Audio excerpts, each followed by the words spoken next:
Welcome all of you. અને તમારું આજે હું વેલકમ કરું છું એક હોમવર્કના દાખલાથી. બરાબર છે?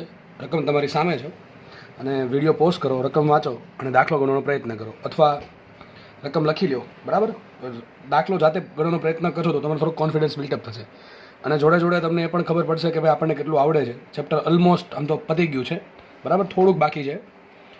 તો હવે ચેપ્ટર જ્યારે એન્ડ થવાના આરે છે ત્યારે આપણને એટલીસ્ટ એટલું નોલેજ હોવું જોઈએ કે આપણે ચેપ્ટરમાં કેટલું સમજ પડી, કે તમે જે પણ તમારો ટાઈમ છે યા લેક્ચર જોવામાં આપ્યો છે એનાથી તમને બેનિફિટ કેટલો થયો, તો એ તમે જસ્ટ ત્યારે જ કરી શકો કે તમે જ્યારે દાખલાની પ્રેક્ટિસ કરો. બરાબર છે?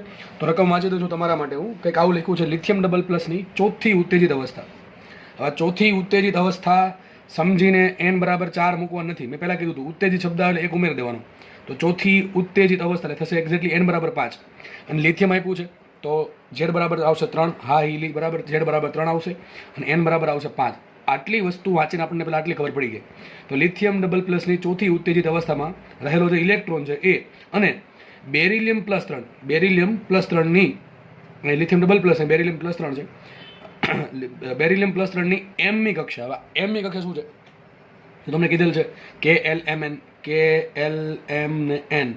કે કક્ષાને કહેવાય n બરાબર 1 બરાબર, એલ કક્ષાને કહેવાય n બરાબર 2, એમ કક્ષાને કહેવાય m બરાબર 3 અને n કક્ષાને કહેવાય n બરાબર 4. જો કે આ તમને મેં દાખલો જાતે ગણવા આપ્યો છે, આ તમને રકમ વાંચીને તમારે જાતે સમજવાનું છે. બસ બરાબર છે? તો બેરિલિયમ પ્લસ 3નું જે કયો n બરાબર 3નો કક્ષાનો જે ઇલેક્ટ્રોન છે એના માટે તમારે શોધવાનું શું છે? આ બધી વસ્તુ શોધવાની છે. ત્રિજ્યાનો ગુણોત્તર શોધો. આ બંને ટૂંકમાં લિથિયમનો 5મી કક્ષાનો ઇલેક્ટ્રોન અને બેરિલિયમનો 3જી કક્ષાનો ઇલેક્ટ્રોન જે છે એની ત્રિજ્યાનો ગુણોત્તર શોધો, એનો વેગનો ગુણોત્તર શોધો, એની ઉર્જાઓનો ગુણોત્તર શોધો. જો ઉર્જા કંઈ આપ્યું નથી, બરાબર છે, પણ આપણને ખબર છે કોઈ પણ ઉર્જા હોય, સ્થિતિ ઉર્જા હોય, ગતિ ઉર્જા હોય કે કુલ ઉર્જા હોય, હંમેશા શું આવશે? z²/n² ના જ સંપ્રમાણમાં આવશે. બરાબર? અને કઈ ચોખવટ ના પડે તે તમારે કઈ સમજવાની? કુલ ઉર્જા સમજવાની હંમેશા. બરાબર? ઉર્જાનો ગુણોત્તર શોધો, આવર્તકાળનો ગુણોત્તર શોધો, કક્ષીય પ્રવાહનો ગુણોત્તર શોધો, કક્ષીય ક્ષેત્રફળનો ગુણોત્તર શોધો અને કોણીય આવૃત્તિનો ગુણોત્તર શોધો. આ બધી વસ્તુ તમારે જાતે તમારા ચોપડામાં ફરજિયાત લખવાની છે સારી રીતે.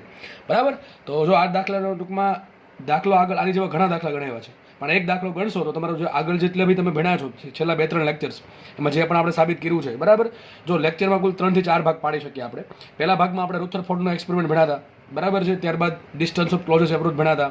એ બધી વસ્તુની આપણે ચર્ચા કરી હતી બહુ ડિટેલમાં. બરાબર? અલગ અલગ મોડલ્સ જે છે એ આપણે જોયા હતા. પછી આપણે એક્ઝેક્ટલી નવો ટોપિક સ્ટાર્ટ કર્યો, બોરનો અધિતર્ક. બરાબર? બોરનું જે પરમાણુ મોડલ છે એના આધારિત.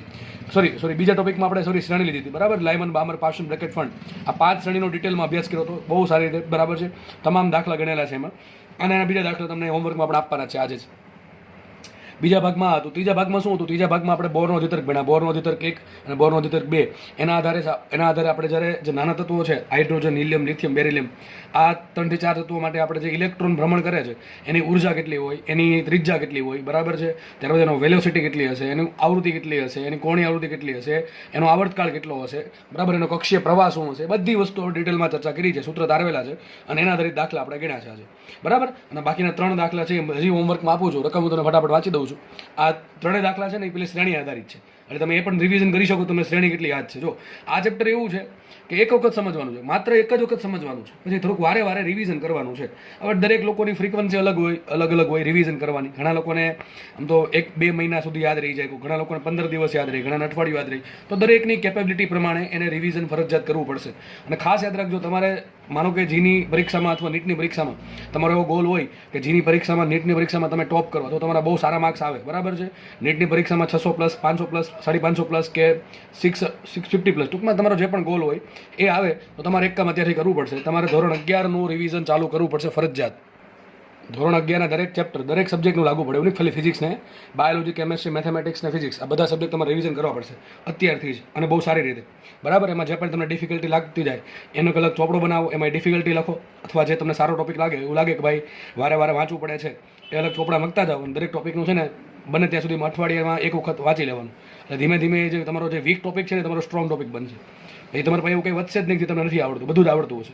અને આ વસ્તુ એટલા માટે જરૂરી છે કે તમે જ્યારે પેપર આપવા બેસશો, જીનું પેપર હોય કે નીટનું પેપર હોય, ત્યારે તમારા 11માનો સિલેબસ આખો, 12માનો સિલેબસ આખો, અને 3 સબ્જેક્ટ બધા ભેગા છે. એવું નહીં બાયોલોજી પેપર અલગ છે, ફિઝિક્સ પેપર અલગ છે, કેમેસ્ટ્રી પેપર અલગ છે, મેથ્સ પેપર અલગ છે, બધું જોડે છે. એટલે 3 કલાકમાં તમારે 2 વર્ષનો તમારી મહેનતનો પરસેવો નીચોડવાનો છે.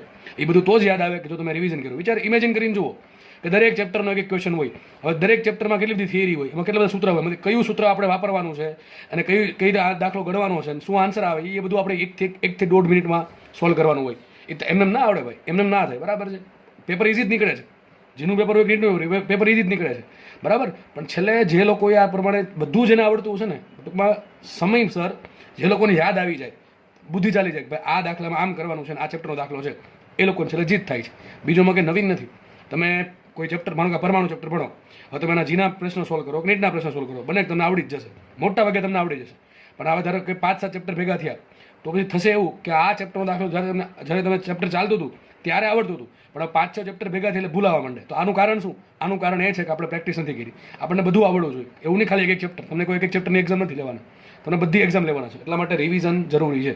બરાબર, દર વખતે લગભગ આ ચર્ચા હમણાં ચાલે છે, કારણ કે તમને યોગ્ય સમય છે કહેવાનો. અને અત્યારે તો લોકડાઉનના સમયમાં અથવા તો COVID-19ના સમયમાં આ વસ્તુ જરૂરી છે કે તમે ઘરે છો, તમને કદાચ ઘણો સમય મળી રહેતો હશે. બરાબર, વિથ કમ્પેર ટુ સ્કૂલ. બરાબર, તો એનો બેસ્ટલી બહુ સારી રીતે યુટિલાઇઝેશન કરશો તો ડેફિનેટલી માર્ક્સ આવશે. ઓકે, ચલો સ્ટાર્ટ કરીએ, ફટાફટ આગળ વધીએ. આપણે તો કંઈક રકમ આવી છે કે હાઇડ્રોજન વર્ણપટની, જો આ દાખલા છે ને મેં બનાવેલા છે જાતે, એમાં તમારે શ્રેણીના દાખલા છે. ટૂંકમાં જે આપણે શ્રેણી ભણ્યા છીએ એના દાખલા તમારે સોલ્વ કરવાના છે. પણ ખાસ છે ને બુદ્ધિ વાપરી પેલો જે ડાયાગ્રામ દોરો હતો ને, ભાઈ અહીંયા યુવી આવશે, અહીંયા દ્રશ્ય પ્રકાશ આવશે, પછી અહીંયા પારરક્ત આવશે, પછી લાયમન, પછી બામર, પછી પાશ્વન બ્રેકેટને પણ, એ આખો ડાયાગ્રામ જેને યાદ હશે ને હંમેશા શ્રેણી આવે એવું લાગે અટપટું કંઈક લાગે છે, રકમ સમજ નથી પડતી, તો ડાયાગ્રામ દોરી દેવાનો. બરાબર છે, એમાં લાયમનની પ્રથમ રેખા અહીંયા આવે, અંતિમ રેખા અહીંયા આવે, એ ટૂંકમાં ડાયાગ્રામ આખો વ્યવસ્થિત દોરેલો છે તો કોઈ પણ દાખલો તમને શ્રેણીનો આવડી જશે. બરાબર, અને જીમાં નીટમાં દાખલા સારા પૂછાય છે, એવું નહીં તમને આડેધડ ગમે પૂછી નાખશે. બરાબર, ઓકે, ચલો આગળ વધીએ આપણે. તો રકમ પેલી કંઈક આવી છે, હાઇડ્રોજન વર્ણપટની યુવી વિભાગની મહત્તમ તરંગ લંબાઈ λ0 હોય તો દ્રશ્ય પ્રકાશ વિભાગની ન્યૂનતમ તરંગ લંબાઈ ખાલી જગ્યા λ0. ટૂંકમાં તમારી સંખ્યા કંઈક આવશે. આ સંખ્યા શોધવાની છે. હવે આ વસ્તુ હું અત્યારે હવે તમને હિન્ટ નહીં આપું, પણ ઓલરેડી પતી ગઈ છે અને તમને બહુ ઘણા દાખલા ગણાવી દીધા છે આમાં. એટલે આ તમારે જાતે વિચારવાનું છે. આનો આન્સર કોમેન્ટમાં લખો. બરાબર છે, #1 કરી દેવાનું. #1 કરીને લખવાનું કે શું આન્સર આવે, કંઈક આંકડો આવશે અહીંયા. બરાબર છે, શું કહે છે? હાઇડ્રોજન વિભાગની યુવી વિભાગ, હાઇડ્રોજન વર્ણપટની યુવી વિભાગ એટલે કઈ શ્રેણી આવે? યુવીમાં લાયમન શ્રેણી આવે. લાયમનની મહત્તમ તરંગ લંબાઈ, શું કીધું છે? લાયમનની મહત્તમ તરંગ લંબાઈ. લાયમનની મહત્તમ તરંગ લંબાઈ ક્યાં મળે? H આલ્ફા રેખા માટે મળે. અને ન્યૂનતમ ક્યાં મળે? H ઇન્ફિનિટી માટે. ચલો હિટ મેં પાછી નથી આપી તો આપી દીધી તમને. બરાબર, તો આવું તમારે દરેકમાં વિચારવાનું છે. બરાબર છે, તો ક્વેશ્ચન એમ છે કે યુવી વિભાગની મહત્તમ તરંગ લંબાઈ λ0 હોય તો દ્રશ્ય વિભાગની ન્યૂનતમ તરંગ લંબાઈ ખાલી જગ્યા λ0 થાય. ટૂંકમાં તમારે કંઈક આન્સર આવશે. જે પણ આન્સર આવે તમારે λ0 સ્વરૂપે લાવવાનું છે. ટૂંકમાં આ બંને શોધવાનું છે અને આન્સર તમારે λ0 સ્વરૂપે લાવીને જે આંકડો આવે એ તમારે કોમેન્ટ સેક્શનમાં #1 કરી લખવાનો છે. બરાબર, ચલો બીજો ક્વેશ્ચન. હાઇડ્રોજન વર્ણપટની પારરક્ત વિભાગની મહત્તમ તરંગ લંબાઈ λ' હોય તો યુવી વિભાગની ન્યૂનતમ તરંગ લંબાઈ ખાલી જગ્યા λ' થાય. બરાબર, વ્યવસ્થિત રકમ તમારી રીતે શાંતિથી વાંચવી, સોલ્વ કરવી અને ટ્રાય એવી કરવી કે દરેક દાખલાનો આન્સર વધુમાં વધુ 1 થી 1.5 મિનિટમાં આવી જાય. એવું લાગે તો કદાચ શ્રેણી જે છે એના સૂત્ર ફટાફટ જોઈ લેવા, પેલો આલેખ જોઈ લેવા. બરાબર, આ 3 દાખલા તમને સારી રીતે આવડી ગયા તો સમજવું તમને શ્રેણી બરાબર આવડે છે. જો આમાં કંઈક તકલીફ પડે તો સમજવાનું કે આપણે હજી સારી રીતે સમજવાની જરૂર છે અને સમજેલું હોય તો કદાચ એને રિવિઝન કરવાની જરૂર છે. એ તમને ઓટોમેટિક ખબર પડી જશે. બરાબર છે, તો અહીં એક આન્સર આવે એનો #2 કરીને કોમેન્ટમાં આન્સર લખો. બરાબર, છેલ્લો દાખલો કંઈક આવો છે. હાઇડ્રોજન વર્ણપટની પારરક્ત વિભાગની ન્યૂનતમ તરંગ લંબાઈ અને દ્રશ્ય વિભાગની મહત્તમ તરંગ લંબાઈનો ગુણોત્તર મેળવવાનો છે. બરાબર, ડાયરેક્ટલી તમને ગુણોત્તર જ માંગ્યો છે. આનો આન્સર તમારે #3 કરીને કોમેન્ટમાં લખવાનો છે. બરાબર, બહુ ઇઝી છે. ચલો આગળ વધીએ. નવી થિયરી, આમ તો આ થિયરી ફિઝિક્સમાં છે નહીં. બરાબર, કેમિસ્ટ્રી કદાચ તમારે આવતી હશે. કંઈક આવું છે કે ઇલેક્ટ્રોનના, આ જસ્ટ મેં એની સાબિતી નથી આપી કારણ કે ફિઝિક્સની વસ્તુ જ નથી, પણ વચ્ચે ચલો આડી આવી એટલે મને એમ થયું ચલો આપી દઉં. બરાબર, લગભગ એમાંથી દાખલો તમને કોઈ ફિઝિક્સમાં પૂછશે નહીં, પણ છતાં પણ મેં લઈ લીધું છે જોડે જોડે, વચ્ચે રસ્તામાં આવ્યું એટલે. ચલો આવું કંઈક આવું છે. ઇલેક્ટ્રોનના કોણીય વેગમાનનો ક્વોન્ટમાંક L હોય તો, આ સૂત્ર ડાયરેક્ટલી તમને લગભગ કેમિસ્ટ્રીમાં આવે છે એટલે મેં ડાયરેક્ટ લખી દીધું છે અહીંયા કે આપણે એક મુખ્ય ક્વોન્ટમાંક ભણ્યા હતા N. બરાબર, અહીંયા અલગ છે. એ મુખ્ય ક્વોન્ટમાંક હતો કક્ષાનો, પણ અહીં શું છે? કોણીય વેગમાનનો ક્વોન્ટમાંક L હોય તો કોણીય વેગમાનનું સૂત્ર L બરાબર શું આવશે? તો √L × L+1 કાઉન્સની બહાર આવશે h/2π અથવા h કટ કહેવાય. શું કહેવાય? h cut. h/2π શું કહેવાય? h cut. બરાબર છે, સૂત્ર આવશે L × L+1 × h/2π અથવા L બરાબર કેપિટલ L છે વેગમાન અને સ્મોલ l શું છે? કોણીય, જે કેપિટલ L છે ને એનો ક્વોન્ટમાંક છે. બરાબર, આપણે જેમ મુખ્ય ક્વોન્ટમાંક n કહીએ છીએ એ પ્રમાણે કોણીય વેગમાનનો પણ ક્વોન્ટમાંક હોય. તો જો ઇલેક્ટ્રોનના કોણીય વેગમાનનો ક્વોન્ટમાંક સ્મોલ l હોય તો કોણીય વેગમાન કેટલું થશે? કેપિટલ L બરાબર √L × L+1 × h/2π. h/2π ને આપણે h કટ પણ કહીએ છીએ. બરાબર, તમને ઓપ્શનમાં ઘણી વખત આવું જોવા મળે અને આવું જોવા મળે. h કટ એટલે સિમ્પલ મિનિંગ h/2π. બરાબર, આખું ના લખવું, સિમ્પલ એચ કટ લખેલો છે ઘણી જગ્યાએ. ઓકે, તો સૂત્ર આવશે L બરાબર √L into L+1 into H cut. એકાદું એક્ઝામ્પલ તમને સમજાવી દઉં કે માનો કે ઇલેક્ટ્રોનના કોણીય વેગમાનનો ક્વોન્ટમ આંક 7 હોય તો ઇલેક્ટ્રોનના કોણીય વેગમાનનો ક્વોન્ટમ આંક 7 હોય તો ઇલેક્ટ્રોનનું કોણીય વેગમાન કેટલું? તો કેપિટલ L બરાબર શું આવશે? √7 ઇન્ટુ 7 + 1 બરાબર ને, L ઇન્ટુ L+1 તો 7, એમાં એક ઉમેરી દેવાનું, 7 ને 8 થાય ને બરાબર, 7 ને 8 તો 7 ગુણ્યા 8 કેટલું આવશે? √56 ઇન્ટુ એચ કટ. અથવા આમ પણ લખી શકો √56h/2π. આવું પૂછાય તો કામનું, બાકી લગભગ તો નહીં જ પૂછાય બરાબર. કેમિસ્ટ્રીમાં તમારે આવે છે, આ એક્સ્ટ્રા છે, લખ્યું છે નીચે એક્સ્ટ્રા છે. આગળ વધીએ ચલો. નેક્સ્ટ ક્વેશ્ચન બહુ ઇઝી ક્વેશ્ચન છે, અને જે પણ ઇઝી ક્વેશ્ચન છે મેં ઓલરેડી સોલ્વ કરી દીધા છે બરાબર. ઓકે ચલો, આવું કંઈક લખ્યું છે હિલિયમ જો હિલિયમ પ્લસ લખ્યું છે, હિલિયમ પ્લસ, આ પ્લસ માઇનસ પરથી આપણે ધ્યાન ના દેવું, આપણે સમજવાનું હિલિયમ પ્લસ એટલા માટે હોય કારણ કે હિલિયમમાં કેટલા ઇલેક્ટ્રોન? 2 ઇલેક્ટ્રોન હોય ને, હિલિયમ છે એટલે 2 ઇલેક્ટ્રોન છે, એમાં 1 ઇલેક્ટ્રોન કાઢી નાખો, ટૂંકમાં વધે કેટલો? 1 જ ઇલેક્ટ્રોન વધે. ઘણી વખત આવું લખ્યું લિથિયમ ડબલ પ્લસ, એક્ઝેક્ટલી લિથિયમમાં 3 ઇલેક્ટ્રોન હોય પણ 2 ઇલેક્ટ્રોન જવા દીધા, વધે કેટલો? 1 જ ઇલેક્ટ્રોન. ટૂંકમાં 1 જ ઇલેક્ટ્રોનની વાત કરવી છે એટલા માટે. ઘણી વખત આવું લખ્યું બેરિલિયમ +3, એક્ઝેક્ટલી બેરિલિયમમાં 4 ઇલેક્ટ્રોન હોય પણ 3 ઇલેક્ટ્રોન ગુમાવી દીધા બરાબર, તો વધે કેટલો? 1 જ. ટૂંકમાં એક ઇલેક્ટ્રોનની વાત કરવા માટે આવી ઘણી વખત આયન તમને આપેલા હોય છે, આપણે એની કંઈ ફરક પડતો છે નહીં. બસ મારે એટલી ખબર પડે કે હિલિયમ આપ્યું એટલે Z બરાબર 2 લેવાનું, લિથિયમ આપે Z બરાબર 3 લેવાનું, બેરિલિયમ આપે તો Z બરાબર 4 લેવાનું. બસ આ વસ્તુ છે બરાબર. ચલો આપણે ફટાફટ રકમ વાંચે. શું કહે છે? હિલિયમ પ્લસની દ્વિતીય ઉત્તેજિત અવસ્થા. જો આ શબ્દો બધા છે ને બહુ તમને શું કહેવાય, તરત તમારો માર્ક્સ જાય ને એવું કંઈક કામ કરે છે શબ્દો. ઉતાવળમાં મેં માનો કે રિવિઝન નથી કર્યું તો તમે રિવિઝન નહીં કર્યું તો તમને ભૂલાઈ જશે કે દ્વિતીય ઉત્તેજિત અવસ્થા આવે એટલે N બરાબર 3 થાય બરાબર. એ અત્યારે ખબર છે પણ જેમ જેમ સમય જાય ને ભૂલાતું જશે, પછી કન્ફ્યુઝન શું મૂકો તમે? N બરાબર 2 મૂકો, ખોટો આન્સર આવશે. જે ખોટો આન્સર આવે તમને ખબર છે ઓપ્શનમાં હોય જ તે, કારણ કે જેટલો સ્માર્ટલી NTA વાળા જીની પરીક્ષામાં નીટની પરીક્ષામાં સવાલ બનાવે છે એના કરતાં વધારે સ્માર્ટલી ઓપ્શન બનાવે કોઈ પણ પેપર હોય પછી બરાબર. ખાસ નીટમાં છે ને બાયોલોજીમાં ઘણા નેગેટિવ માર્ક્સ બધાને જાય બરાબર. એમ લાગે કે બાયોલોજી ઇઝી છે, બાયોલોજી ઇઝી છે કારણ કે NCERTમાંથી જ બધું આવે છે. લગભગ 99% સવાલ એમાંથી NCERTમાંથી આવે બાયોલોજીમાં. પણ જે ઓપ્શન છે ને ઓપ્શન બહુ સ્માર્ટલી એ લોકોએ ડિઝાઇન કરેલા હોય. તમે માનો કે જરાક પણ આમ તેમ થયા તમારો સીધો રોકડા 5 માર્ક જાય. આપણે એમ લાગે ભાઈ પેપર તો બહુ સારું ગયું છે, 600+ આરામથી આવશે, 500+ આરામથી આવશે. જ્યારે માર્ક્સ આવે ત્યારે ખબર પડે, અથવા જ્યારે આન્સર કહે ત્યારે ખબર પડે કે આપણે ઘણા બધા નેગેટિવ થઈ ગયા છે. આ જે નેગેટિવ છે ને એ બહુ લોસ કરાવે તમને, બહુ લોસ કરાવે બરાબર. ખાસ ભાઈ ધ્યાન રાખવું. અને જીમાં તો કંઈ વાત જ નથી, એમાં તો ક્વેશ્ચન પણ બહુ સ્માર્ટ હશે, અને ટૂંકમાં ક્વેશ્ચન ઘણી સારી ક્વોલિટીના હોય છે અને ઓપ્શન પણ ઘણી સારી ક્વોલિટીના હોય છે.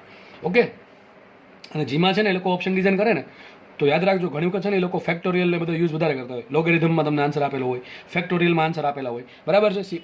આપણે તમે ભણતા હશો NPN ને બધું બરાબર. ટૂંકમાં ફેક્ટોરિયલ છે એમાં ઘણી વખત આન્સર આપેલા હોય, ઘણી વખત સ્વરૂપે આન્સર આપેલા હોય. ટૂંકમાં એ લોકો શું, માનો કે તમારો આન્સર ગમે એવો સંખ્યા, તો એ લોકો છે ને ડાયરેક્ટલી એમ ન આપે 4 5 6 7, ટૂંકમાં ઓપ્શન એ ટાઈપના નહીં આપે. એમાં કંઈક લોગ ઉમેરી દેશે, કંઈક ફેક્ટોરિયલ ઉમેરી દે, કંઈક વાળું પદ ઉમેરી દે બરાબર, કંઈક સાઇન કોસ વાળું પદ ઉમેરી દે. તો આવું ટૂંકમાં થોડુંક મેથેમેટિક્સ ભેળવે એટલે થોડુંક જે ક્વેશ્ચન એ સારો બને ને ઓપ્શન એ સારા બને. તો જીમાં આવું ઘણી વખત થતું હોય છે, પણ બેઝિક મેથડ હોય છે, તમે જે ભણા છો એના આધારિત સોલ્વ થતું હોય.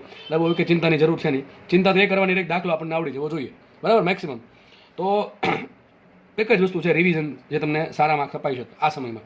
તો આપણે રકમ વાંચે હિલિયમ કેટલું છે? Z બરાબર કેટલા મૂકશું આપણે? Z બરાબર 2 મૂકશું, તો Z બરાબર 2 મૂક્યા. અને દ્વિતીય ઉત્તેજિત અવસ્થા એટલે થશે કેટલા? ઉત્તેજિત થઈને 1 ઉમેર દેવાનો. દ્વિતીય એટલે 2 ને 1 3, તો આવશે N બરાબર 3. સૂત્ર બધાને ખબર, ભાઈ સૂત્ર આધારિત દાખલા પૂછશે. આ ચેપ્ટરમાં તમને સૂત્ર આવડશે તો જ દાખલા આવડશે બરાબર. કોન્સેપ્ટ છે, કોન્સેપ્ટ દરેક જગ્યાએ હોય જ, અને કોન્સેપ્ટના આધારે આપણે દરેક સૂત્ર સાબિત કરેલા છે બરાબર. તો સૂત્ર આવડવું જોઈએ. ચલો શું કીધું છે? ઇલેક્ટ્રોનની ઝડપ શોધો. હવે ઇલેક્ટ્રોનની ઝડપ તમને મૂલ્ય આપ્યું છે, મેં જે આન્સર માંગ્યો છે મૂલ્ય માંગ્યો છે, આનો આન્સર શું આવે બરાબર. તો આપણે ફટાફટ વિચારીએ. તો સૂત્ર મને આવ્યું કે ખબર છે, જો કે વીના તો ઘણા બધા સૂત્ર છે, આરમાં સૂત્ર છે, એનમાં સૂત્ર છે.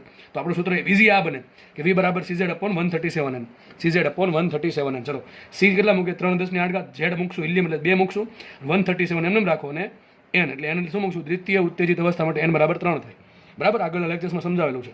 હવે આનું તમારે સાદુરૂપ આપવાનું છે. તો આવું કંઈક વિચારવું પડે. જો 3 ઉડી ગયા, કેલ્સી તો આપણી પાસે છે નહીં, કેલ્સી નો હોય શું કરવું પડે? આવું કંઈક કરવું પડે. જો ઉપર શું હતું? 2 10 ની 8 છેદમાં 137. હવે 2 ભાગ્યા 137 કરવા પડે. ન આવડે કંઈક આવું કરાય. જો ઘણા લોકો છે ને આવી તકલીફ પડે, 2 ભાગ્યા 137 આવડે નહીં તો કંઈક આવું તો આવડે કે ન આવડે? એ 200 ધાર લેવાય. 200 શું ધાર લેવાય? 200 ભાગ્યા 137 કરવા ઇઝી. જો તો 200 કરવા માટે શું કરવું ખબર છે? 10 ની 8 ઘાત છે ને એમાંથી 2 મીંડા આને આપી દઉં. એટલે કોને આપી દઉં? 2 ને. તો ઉપર શું આવી જશે? 200 આવી જશે. નીચે શું આવશે? 137 આવશે. 2 મીંડા આપ્યા અહીંયા તો કેટલી ઘાત વધે? 6 ઘાત વધે. 6 ઘાત એમ રાખીએ. 200 ભાગ્યા 137. ગાંડા વ્યક્તિને ખબર પડે કે આનો આન્સર 1 પોઈન્ટ સમથિંગ આવે. સીધી વાત છે ને ભાઈ. 200 137 દૂર થશે 274, બરાબર. તો 200 તો નાના છે, તો આનો આન્સર 1 પોઈન્ટ સમથિંગ એક આવતો હોય તો ઓપ્શન જોઈ લેવાના. 1 પોઈન્ટ સમથિંગ બોલો, આગળનો આંકડો ગણવાનો પ્રયત્ન કરવો નહીં, બરાબર. ટિક કરી દેવું સીધું. પણ કોન્ફિડન્સ હોવો જોઈએ ભાઈ કે આપણે જે ગણતરી કરી સાચી છે. ઘણા તો પછી 5 આંકડા સુધી આન્સર લાવે, ખબર નહીં કેટલો બધો સમય. આ સમય જ હોય ને, કારણ કે બીજું જ આવડતું ન હોય આવી ગુણાકાર ભાગાકાર સિવાય. એટલે સમય 3 કલાક કાઢવા માટે પછી આવું કરે. પણ નોર્મલી જે લોકો પરીક્ષા વ્યવસ્થિત આપવા માંગે છે અને સારા માર્ક્સ કવર કરવા માંગે છે એનો ખાસ ઓપ્શન પર ડિપેન્ડ કરે ભાઈ. ઓપ્શન સ્માર્ટલી ડિઝાઇન કર્યા તો આપણે પણ સ્માર્ટ ગેમ રમવાની છે. ઓપ્શન તમને ખબર છે નજીક કોઈ દી આપશે નહીં, દૂર જ આપશે. ક્યારેક કોઈ મગજ ફરી ગયેલો વ્યક્તિ પેપર કાઢે, બરાબર, ત્યારે નજીક હોય છે. એ રેરલી 1 થી 2 ક્વેશ્ચનમાં એવું બને, બાકી નોર્મલી તો બનશે જ નહીં. ઓપ્શન બહુ દૂર હશે, બરાબર. એટલે બહુ ચિંતા કરવી નહીં, કારણ કે આપણે કેલ્સી ઓલરેડી છે અને એ લોકો કેલ્સી ઓનલાઈન આપતા પણ નથી. એટલે એને ખબર છે કે ભાઈ પેપરનું હાર્ડનેસ લેવલ શું છે, બરાબર. તો 200 ભાગ્યા 137 આન્સર 1 પોઈન્ટ સમથિંગ આવે. ચલો આગળ હજી એકાદો આંકડો જોતો હોય તો 137 137, બરાબર. કેટલા વધશે? 200 માંથી 137 બાદ થાય એટલે વધશે 63, બરાબર. 63 પછી 63 એટલે હજી પોઈન્ટ મૂકીએ તો 630 થઈ જશે, એટલે પોઈન્ટ આવી જશે 630 ભાગ્યા 137. આવું કંઈક વિચારી શકીએ કે 13 દુ 24, 13 39, 13 ચોક 52, 520 જેવું આવશે. એટલે આઈ થિંક 520 અને ઉપર પાછા 28, એટલે 548 જેવું આવે. 137 ગુણ્યા 4 થશે 548, એટલે લગભગ કંઈ 4 જેવું આવશે મારા મતે. 1.4 જેવું કંઈક આન્સર આવશે. આગળનો હજી આંકડો આવે પણ લાવવાની જરૂર આપણે છે નહીં. તો શું આન્સર આવશે? જે ઇલિયમનો જે ત્રીજી કક્ષાનો ઇલેક્ટ્રોન છે અથવા દ્વિતીય ઉત્તેજિત અવસ્થાનો જે ઇલેક્ટ્રોન છે એની ઝડપ કેટલી હશે? 1.4 જો કે આગળના આંકડા આપણે લીધા નથી, કંઈ કામે નથી લેવાનું, બરાબર. આપણે ભાઈ કેલ્સી છે નહીં એટલે આટલું બરોબર છે, આટલું સફિશિયન્ટ છે, જરૂરી છે, બરાબર છે. તો v બરાબર આવશે 1.4 મીટર પર સેકન્ડ. નેક્સ્ટ દાખલો જોઈએ. ઓકે, ચલો નેક્સ્ટ દાખલો તમારી સ્ક્રીન પર છે. દાખલો થોડોક સારો છે, એક જ કોન્સેપ્ટ મારે કહેવાનો છે, બાકી બધું તમને આવડે જ છે. રકમ કંઈક વાંચીએ. શું કહે છે? સિલિકોનમાં ફોસ્ફરસની અશુદ્ધિ ઉમેરવામાં આવે છે. યાદ કરાવો, ક્યાં કરતા આપણે? ડોપિંગ. અને શું કહેવાય? ડોપિંગ કહેવાય. ક્યાં કરતા? સેમિકન્ડક્ટર આના પર તો ડિપેન્ડ કરે છે, બરાબર છે. આપણી પાસે સિલિકોન હતું, જર્મેનિયમ હતું, એમાં આપણે પી ટાઈપની અશુદ્ધિ અથવા એન ટાઈપની અશુદ્ધિ ઉમેરી હતી. પીએન જંક્શન બેનું અલગ બન્યા, બેન જોડી દીધા તો પીએન જંક્શન બની ગયું. પછી એમાં ફોરવર્ડ બાયસ લાક્ષણિકતા, રિવર્સ બાયસ લાક્ષણિકતા, પછી આપણે એમાંથી જેનર ડાયટ બનાવ્યા, સોલર સેલ બનાવ્યો, એલઈડી બનાવ્યું, બરાબર છે, ફોટો ડાયટ બનાવ્યા, ઘણી બધી વસ્તુ આપણે જોઈ હતી. ત્યારબાદ આપણે ટ્રાન્ઝિસ્ટર બનાવ્યું, ટ્રાન્ઝિસ્ટરના દાખલા સોલ્વ કર્યા. એનપીએન ટ્રાન્ઝિસ્ટર, પીએનપી ટ્રાન્ઝિસ્ટર, એમાં પાછું C transistor, CB transmitter, C transistor, CC transistor, common collector, common base, common emitter, બધું જોયેલું છે. પછી આપણે ગેટ બનાવ્યા, બરાબર કે નહીં? ટ્રાન્ઝિસ્ટરનો સ્વિચ તરીકે ઉપયોગ, ઘણું બધું જોયેલું છે. આ બધું તમને રિવિઝન કરીને આવડવું જોઈએ. એવું નહીં ચેપ્ટર ભણી ગયા ત્યારે આવડે છે પછી ભૂલી ગયા 15 દિવસમાં, કોઈ મિનિંગ નથી. ઇટ્સ વર્થલેસ, બરાબર, નકામું છે બધું. તો ખાસ રિવિઝન હું જે બોલ્યો છું એ તમને નવીન લાગતું હોય અથવા એવું લાગતું હોય કે સર ટ્રાન્ઝિસ્ટરમાં તમે ઘણું બધું ભણાવ્યા હતું, સેમિકન્ડક્ટરમાં ઘણું બધું ભણાવ્યું, કંઈ યાદ છે નહીં તો રિવિઝન કરો, બરાબર છે. લેક્ચર યુટ્યુબમાં છે, જ્યારે પણ એવું લાગે કે ભાઈ ચલો આ ટોપિક છે એ વાંચવાથી ખબર નથી પડતી તો ફટાફટ યુટ્યુબમાં જઈને જોઈ લેવાનું કે એક્ઝેક્ટલી શું હતું. એ બહુ આખું નહીં જોવું પડે, થોડુંક જ જોવું પડશે, બરાબર. તો તમને બધું યાદ હોવું જોઈએ. ઇન શોર્ટ એવું કહેવા માંગુ છું. તો ક્વેશ્ચન કંઈક આવો છે, સિલિકોનમાં ફોસ્ફરસની અશુદ્ધિ ઉમેરવામાં આવે છે. કાંઈ વાંધો ઉમેરી દીધી. તો આગળ લખે છે, તો રકમ અહીંથી છે, ખાસ રકમ વાંચો. સિલિકોનની બાહ્યતમ કક્ષાના ઇલેક્ટ્રોનની ત્રિજ્યા શોધો. હવે રકમ વાંચીને ખબર કેમ પડે? જો અત્યારે ખબર પડી જશે, પણ તમે વિચારો કે તમે જીની અથવા નીટની પરીક્ષા આપવા બેઠા છો અને દાખલો તમારી સામે છે, બરાબર છે, અને તમારે ખબર પાડવાની છે કે કયા ચેપ્ટરનો દાખલો છે, પેલા ધોરણ 11નો દાખલો છે કે ધોરણ 12નો દાખલો છે, સ્ટાન્ડર્ડ 12નો દાખલો છે તો કયા ચેપ્ટરમાંથી દાખલો છે. ચેપ્ટર ખબર પડી ગઈ તો કયા ટોપિકનો દાખલો છે, ટોપિક ખબર પડી ગયો તો કયું સૂત્ર મૂકવાનું છે, કયું કોન્સેપ્ટ વાપરવાનો છે જેથી મારો આન્સર આવે. આ બધી વસ્તુ તમારે વિચારવાની છે, દાખલો ગણવાનો છે અને આન્સર લાવવાનો છે. નીટમાં આ બધી વસ્તુ 1 થી 1.5 મિનિટમાં કરવાની છે. વિચારો, એમને નહીં થાય. અને એમાં કંઈ ડરવાની જરૂર નથી. ડરવાની જરૂર એવા લોકોને પડે જેને કંઈ કરવું નથી, મહેનત નથી કરવી, રિવિઝન નથી કરવું, બરાબર. જે લોકોને વાંચેલું છે એને કંઈ અઘરું લાગશે નહીં, બરાબર. તો તમે એટલા મેન્ટલી એબલ હોવા જોઈએ કે આ બધી વસ્તુ જે બોલ્યો છું એ તમે અત્યારથી ફેસ કરતા શીખો. એના માટે એક જ વસ્તુ, રિવિઝન ને પ્રેક્ટિસ. ઓકે, ફટાફટ રકમ વાંચે. શું કહે છે? તો મારે શોધવાનું છે સિલિકોનના બાહ્યતમ કક્ષા. હવે સિલિકોનની બાહ્યતમ કક્ષા કઈ હોય, છેલ્લામાં છેલ્લી કક્ષા કઈ હોય, તેના માટે મને સિલિકોનનું સ્ટ્રક્ચર ખબર હોવી જોઈએ. હવે આપણને ખબર છે સિલિકોનનો પરમાણુ ક્રમાંક 14 છે, તો એનું સ્ટ્રક્ચર શું બનશે? આપણે તમને કેમેસ્ટ્રી ભણો છો, બરાબર છે. 1s2 2s2 2p6 3s2 3p2, બરાબર છે. આ પ્રમાણે આપણે 14 ઇલેક્ટ્રોન છે ને ગોઠવણી કંઈક આ પ્રમાણે થશે. તો છેલ્લી કક્ષા કઈ આવે? વિચારો, સિલિકોનની બાહ્યતમ કક્ષા. છેલ્લી કક્ષા કઈ થાય? ત્રીજી કક્ષા. કઈ થાય? ત્રીજી. મને રકમમાં ખાલી એવું કીધું છે સિલિકોનની બાહ્યતમ કક્ષા. હા, તમને રકમમાં કીધું સિલિકોનની બીજી કક્ષા, સિલિકોનની પહેલી કક્ષા, એવું કંઈ કીધું નથી મને, ખાલી એવું જ કીધું છે સિલિકોનની બાહ્યતમ કક્ષા. તરત ખબર પડી ગઈ આપણને કે સિલિકોનની બાહ્યતમ કક્ષા એટલે n બરાબર 3. મને ખબર પડી ગઈ સિલિકોનની બાહ્યતમ કક્ષા માટે n બરાબર 3 આવે. ચલો, એનું શું?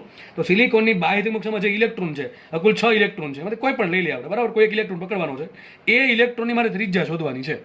હવે આ તરત વાંચીને ખબર પડી જાય. યાદ રાખજો, પરમાણુની વાત આવે, ઇલેક્ટ્રોનની વાત આવે, ને એમાં પાછી ત્રિજ્યાની વાત આવે, વેગની વાત આવે. આવું એક જ ચેપ્ટરમાં આવે. કયું?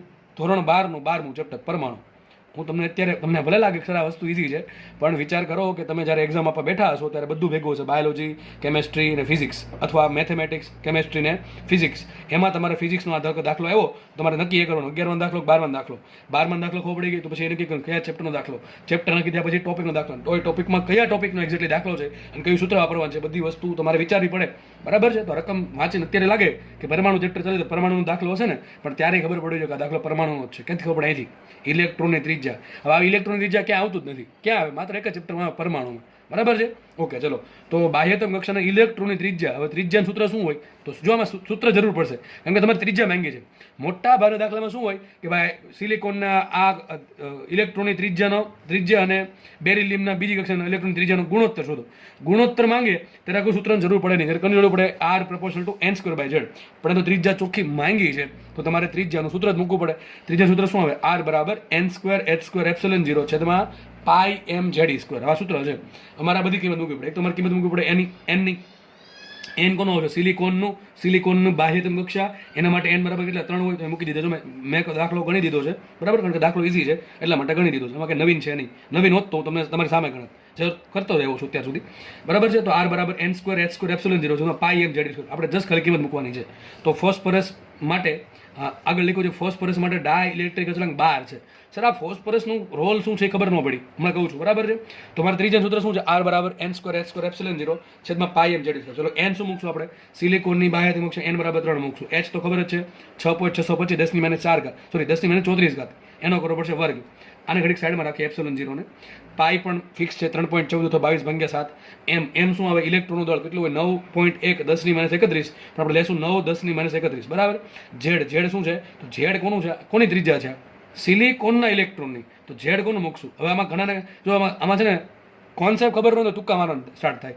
સર એ ફોસ્ફરસ આપ્યું, સિલિકોન આપ્યું, ઝેડ મૂકવાનું કરું. અરે ભાઈ, જેનો ત્રિજ્યા હોય, જેના ઇલેક્ટ્રોનની ત્રિજ્યા હોય એનું ઝેડ મૂકવાનું. કોની ત્રિજ્યા છે? સિલિકોનના ઇલેક્ટ્રોન ત્રિજ્યા. તો ઝેડ કોનું મૂકશું? સિલિકોન. ઝેડ બરાબર 14 આવશે. અને એ તો ખબર જ છે 1.6 10⁻19 એનો વર્ક કરવો પડશે. વાત રહી ε0ની. હવે વિચારો, માનો કે કોઈ મટીરિયલ છે. બરાબર? મટીરિયલ છે, એમાં બીજું કંઈ તત્વ નથી.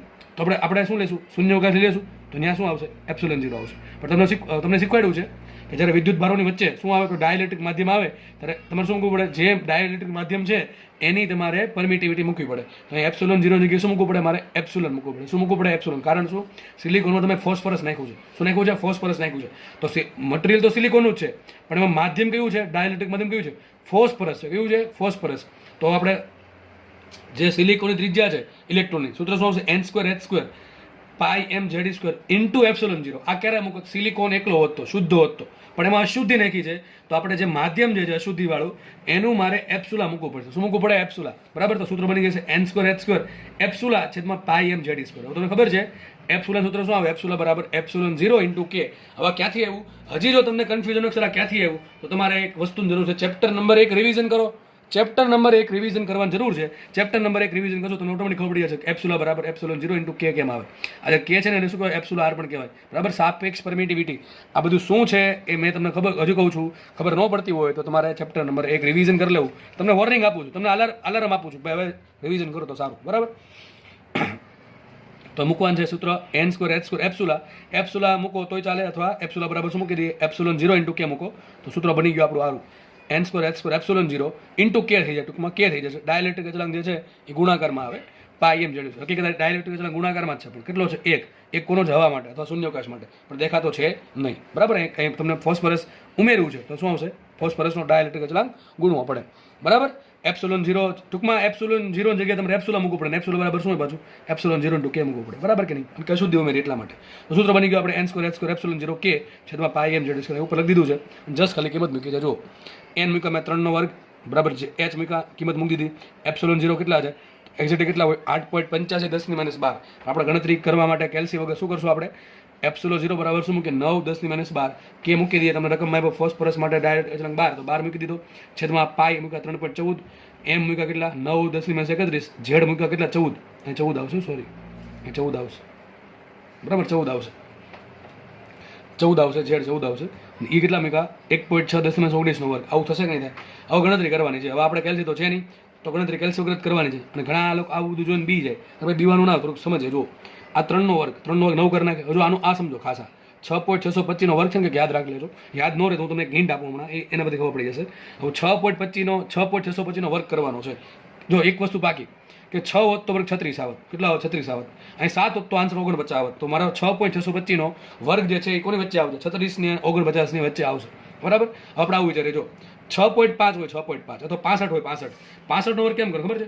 તો તમને હિન્ટ આપું. જો એક વસ્તુ શીખવાડું મેથેમેટિકલી, આગળ પણ ભવિષ્યમાં કામ લાગશે તમને. છેલ્લે 5 આવે તો વર્ગ કેમ કરવાનો? તો 5નો વર્ગ 25 કરી નાખવાનો. બરાબર. આગળ શું છે? 6 છે. 6 પછી શું આવે? 7 7 છંગ 42 થઈ ગયું. તમે કેલ્શિયમ કરશો 65નો શું આવે? 42 25. હજી એક એક્ઝામ્પલ લઈ લઈએ. માનો કે તમારી પાસે 75, ચલો 75 લઈ લો. મારે 75નો વર્ગ કરો. શું કરીશું? 5 આવ્યો છેલ્લે તો 5નો વર્ગ 25. આગળ કયો આંકડો? 7 છે. 7 પછી શું આવે? 8 8 હતા 56. 56 પછી. તો અહીંયા વિચારીએ આપણે 6.5 હોય. જો એક્ઝેક્ટલી મારી પાસે છે કયો આંકડો? મારી પાસે 6.625 છે. મારી પાસે શું છે? 6.625 એનો વર્ગ કરવાનો છે. વિચારો 6.625નો વર્ગ.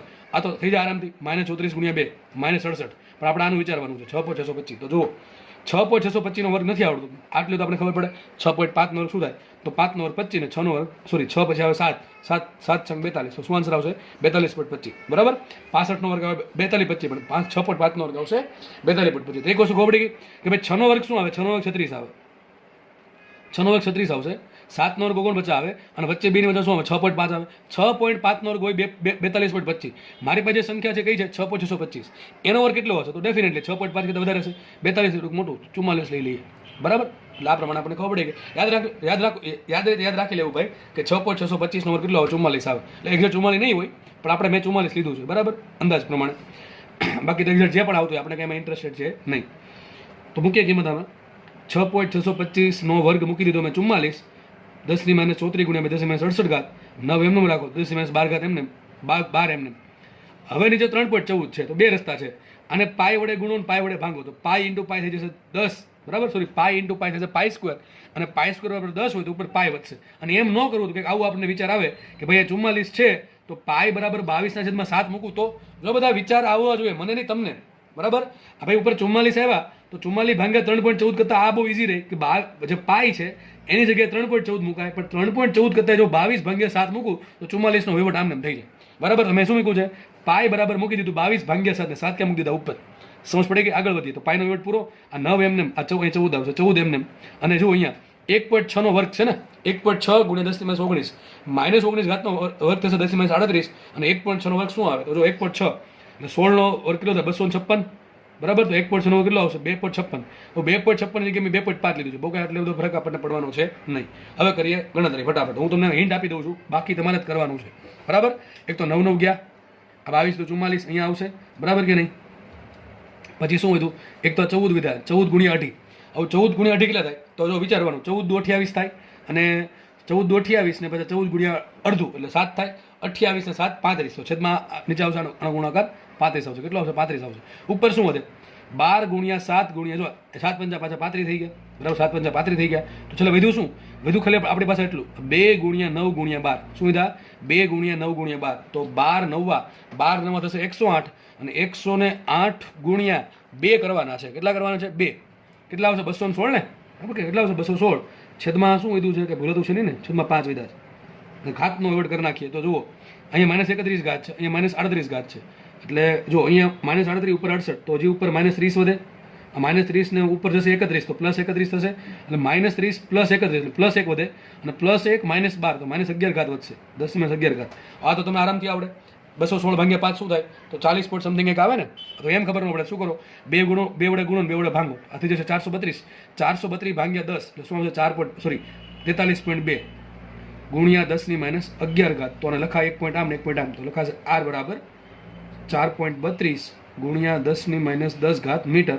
અથવા R બરાબર આવશે 4.32 એંગસ્ટ્રોમ. યાદ રાખજો ભાઈ કે જે પરમાણુ હોય ને મોસ્ટલી એની જે કક્ષાની ત્રિજ્યા હોય ને મોસ્ટલી એંગસ્ટ્રોમ ટૂંકમાં નાની આવી જોઈએ.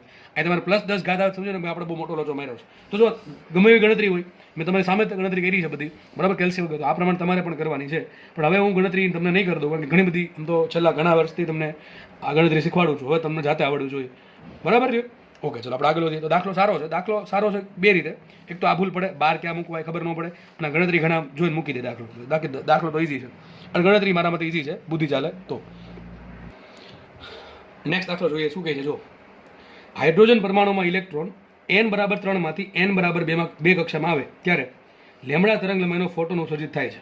તો ચોથી કક્ષામાંથી ત્રીજી કક્ષામાં થતી સંક્રાંતિ માટે જે ફોટોન ઉત્સર્જિત થશે એની તરંગલંબાઈ શોધો. દાખલો એકદમ ઈઝી છે, ખબર કેમ પડે જો તમને કંઈક આવું શીખવાડ્યું છે કે ત્રીજી કક્ષામાંથી બીજી બોરનો અધિતર્ક બીજો શું કીધું હતું સોરી બોરનો અધિતર્ક આ બીજો બરાબર. એમાં શું કહે છે કે જ્યારે ઇલેક્ટ્રોન ઉપરની કક્ષામાંથી નીચી કક્ષામાં આવે બરાબર છે, ઉપરની કક્ષામાંથી નીચી કક્ષામાં આવે ત્યારે આપણને ઉર્જા મળે તરંગ સ્વરૂપે. એનાથી ઉલટું નીચેની કક્ષામાંથી ઉપરની કક્ષામાં જવું હોય ત્યારે આપણે ઉર્જા આપવી પડે બરાબર છે, કે આપણે ફોટોન સ્વરૂપે સોરી HF અથવા HC બાય લેમ્બડા સ્વરૂપે ઉર્જા આપશું. તો દાખલો એના આધારિત જ છે.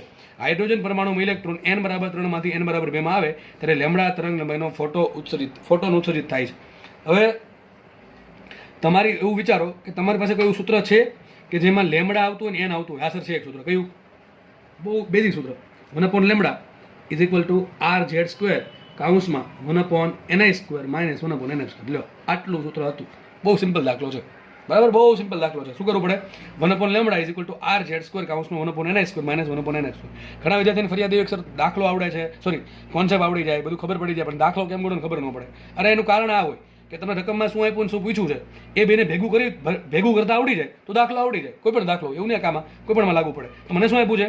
એક તો હાઇડ્રોજન પરમાણુ કીધું છે, ઓકે, તો કંઈક ઝેડની વાત હશે, n બરાબર 3 ટૂંકમાં n ની કંઈક વાત કરી, લેમ્બડાની વાત કરી, તો સૂત્ર એક જ છે આવું 1 lambda is equal two RZ² કાઉન્સમાં 1/ni² minus 1/nf². અરે મેં તમને સાબિત કર્યું ક્યાંથી સૂત્ર આવશે? હકીકત સૂત્ર અહીંથી આવે, EF માઇનસ EI બરાબર HF અથવા HC બાય લેમ્બડા. મેન સૂત્ર આ છે.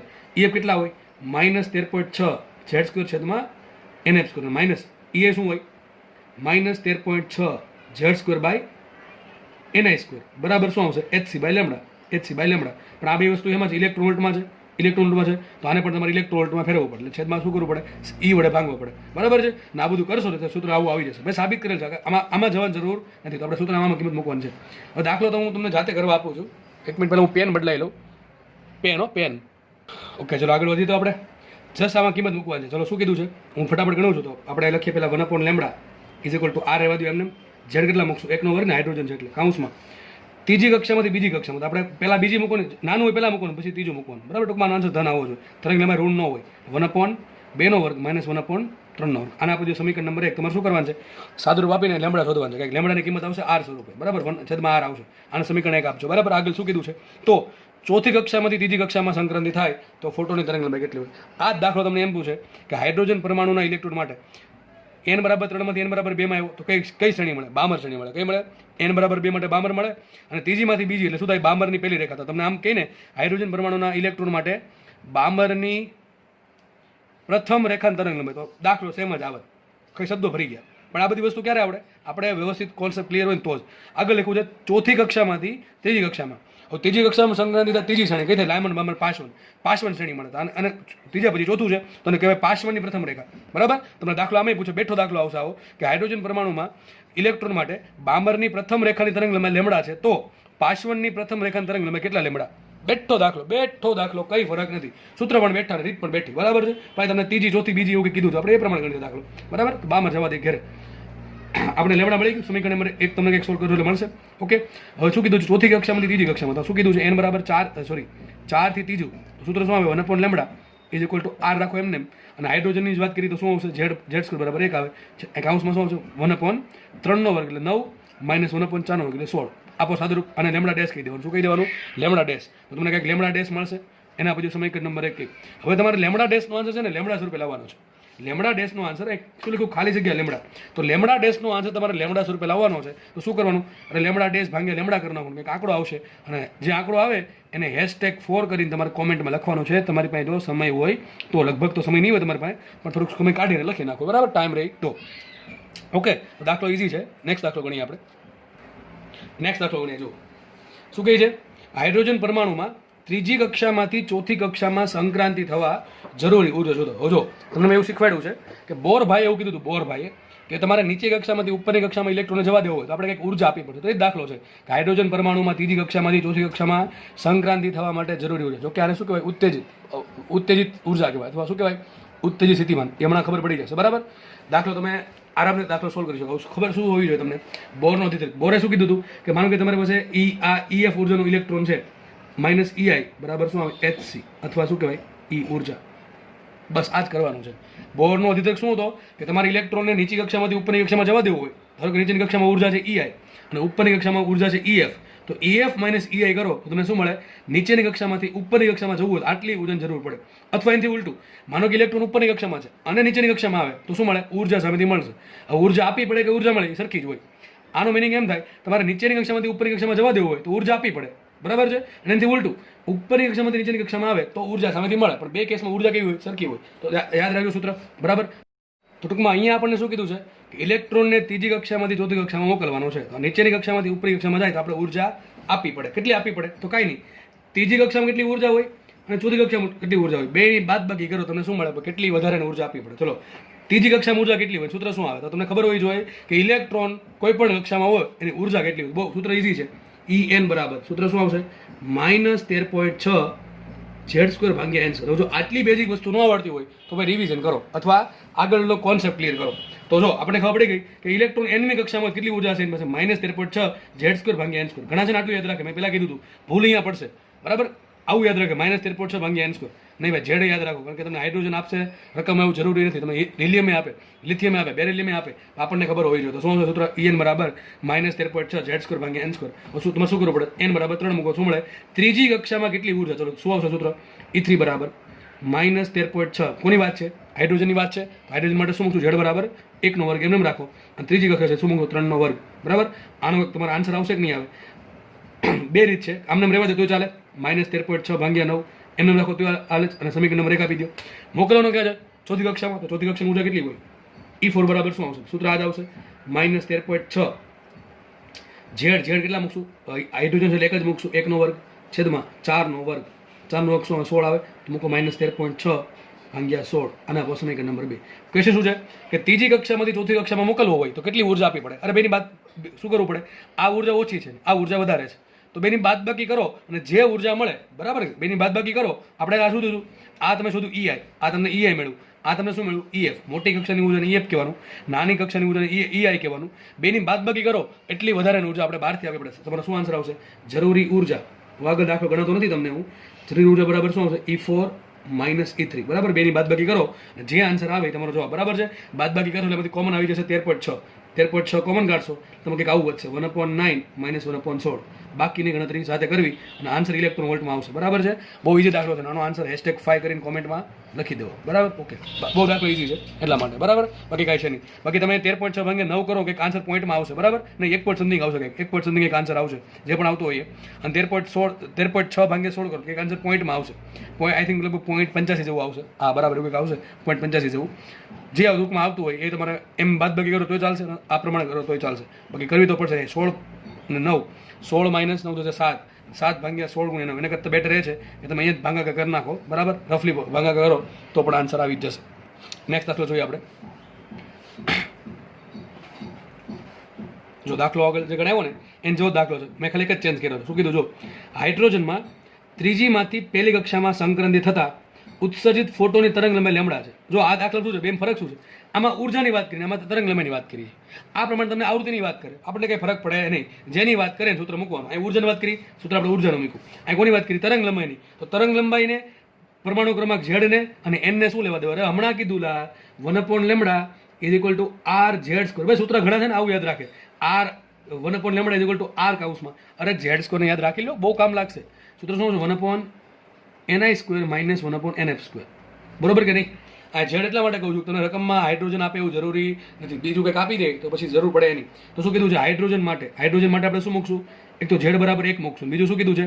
ત્રીજીમાંથી પહેલીમાં. તો ત્રીજીમાંથી પહેલીમાં સંક્રાંતિ થાય છે, બરાબર કે નહીં? સૂત્ર આવશે કે તરંગ લંબાઈ કેટલી મળે છે? ત્રીજીમાંથી પહેલી કક્ષામાં આવે, જો ઉપરની કક્ષામાંથી નીચી કક્ષામાં આવે તો આપણને ઉર્જા મળશે. ઉર્જા કેટલી મળશે? ફોટોન સ્વરૂપે. અને ફોટોની ઉર્જા કેટલી હોય? hc/λ. તો એ લેમડા એટલું હશે. સમજ પડે કે નહીં પડતી? બરાબર. તો 1/λ = RZ² કાઉન્સમાં 1/ni² - 1/nf². સૂત્ર આ સૂત્ર ક્યાંથી ખબર? અહીંથી જ આવ્યું છે. અહીંથી સૂત્ર અહીંથી જ આવ્યા. ગણતરી કરો, જો કે સાબિતી તમને કરાવેલું છે. આવૃત્તિનું સૂત્ર અને લેમડા સૂત્ર, બરાબર. નવું કાંઈ લાગવું જોઈએ નહીં. તો જસ્ટ ખાલી કિંમત મૂકો, 1/λ = R રાખો એમને. હાઇડ્રોજન તો Z બરાબર મૂકો 1/2 અને કાઉન્સમાં 1/ શું કરો? નાનું પહેલાં રાખો તો 1/1² એટલે 1 થશે. 1² - 1/3². સાદુરૂપ આપશો આનું તો તમને લેમડા મળશે R સ્વરૂપે. એને આપી દો સમીકરણ નંબર 1. આગળ રકમ વાંચે તો શું કહે છે? Lithium double plus. જો લિથિયમની વાત કરી તો લિથિયમ ડબલ પ્લસ માટે n બરાબર 5 માંથી n બરાબર 2 માં સંક્રાંતિ થવા જરૂરી સંક્રાંતિ થતા બરાબર મોટામાંથી નાનામાં આવે છે તો સામેથી મળશે આપણને n બરાબર 5 માંથી n બરાબર 2 માં સંક્રાંતિ થતા ઉત્સર્જિત ફોટોની તરંગ લંબાઈ કેટલી હશે? તરંગ લંબાઈ બરાબર ખાલી જગ્યા લેમડા મળે. ટૂંકમાં કંઈક આંકડો આવશે, સંખ્યા કોઈ પણ આવશે, એ સંખ્યા આપણે શોધવાની છે. તમને ઓપ્શનમાં આપીએ છીએ, લખીએ તો ચલો. લિથિયમ ડબલ પ્લસ કઈ કક્ષા છે? n બરાબર 5 માંથી n બરાબર 2 માં. લિથિયમ ડબલ પ્લસ માં ઝેડ કેટલા હોય? ઝેડ બરાબર 3 હોય ને કીધું શું કીધું? 5 માંથી 2 માં તો સંક્રાંતિ થશે 5 માંથી 2. 5 માંથી 2 સંક્રાંતિ થશે. હું દાખલો ગણતો નથી, આ નામ આપી દે 1/λ ઇઝ ઇક્વલ ટુ r કાઉન્સમાં ઝેડ કેટલા મૂકશો? ઝેડ મૂકી દો 3 નો વર્ગ બરાબર. બાકી તમારે કરવાનું છે. શું કરવાનું છે? આગળ પહેલા 2 નો વર્ગ માઇનસ 1/5 નો વર્ગ. સદરૂપ આપો, તમને લેમડા મળશે કંઈક લેમડા ડેશ, શું મળશે? લેમડા ડેશ મળશે. એ લેમડા ડેશનો કંઈક આન્સર આવશે કે r છેદમાં આવશે, ઉપર કંઈક સંખ્યા આવશે. આને આપો સમીકરણ નંબર 2. ભાઈ તમે શું કરો? 2/1 કરો, 2/1 કરો, લેમડા ના બાજુ લઈ જાઓ એટલે તમને કંઈક આંકડો મળશે બરાબર. એ તમારે લખી નાખવાનું બરાબર. તો દાખલા જો બધા ઈઝી છે. એક વસ્તુ ખાલી આવડે તો બધું ચેપ્ટર આખું ચેપ્ટર આવડે એવું છે બરાબર. પણ કોન્સેપ્ટ ખબર હોવા જોઈએ, સૂત્ર કયું આપણે ખબર હોવી જોઈએ અને થોડીક બુદ્ધિ ચાલવી જોઈએ એ પહેલાં બરાબર. આગળ વધીએ. ચલો એક બહુ મોટો દાખલો ગણી નાખીએ આપણે.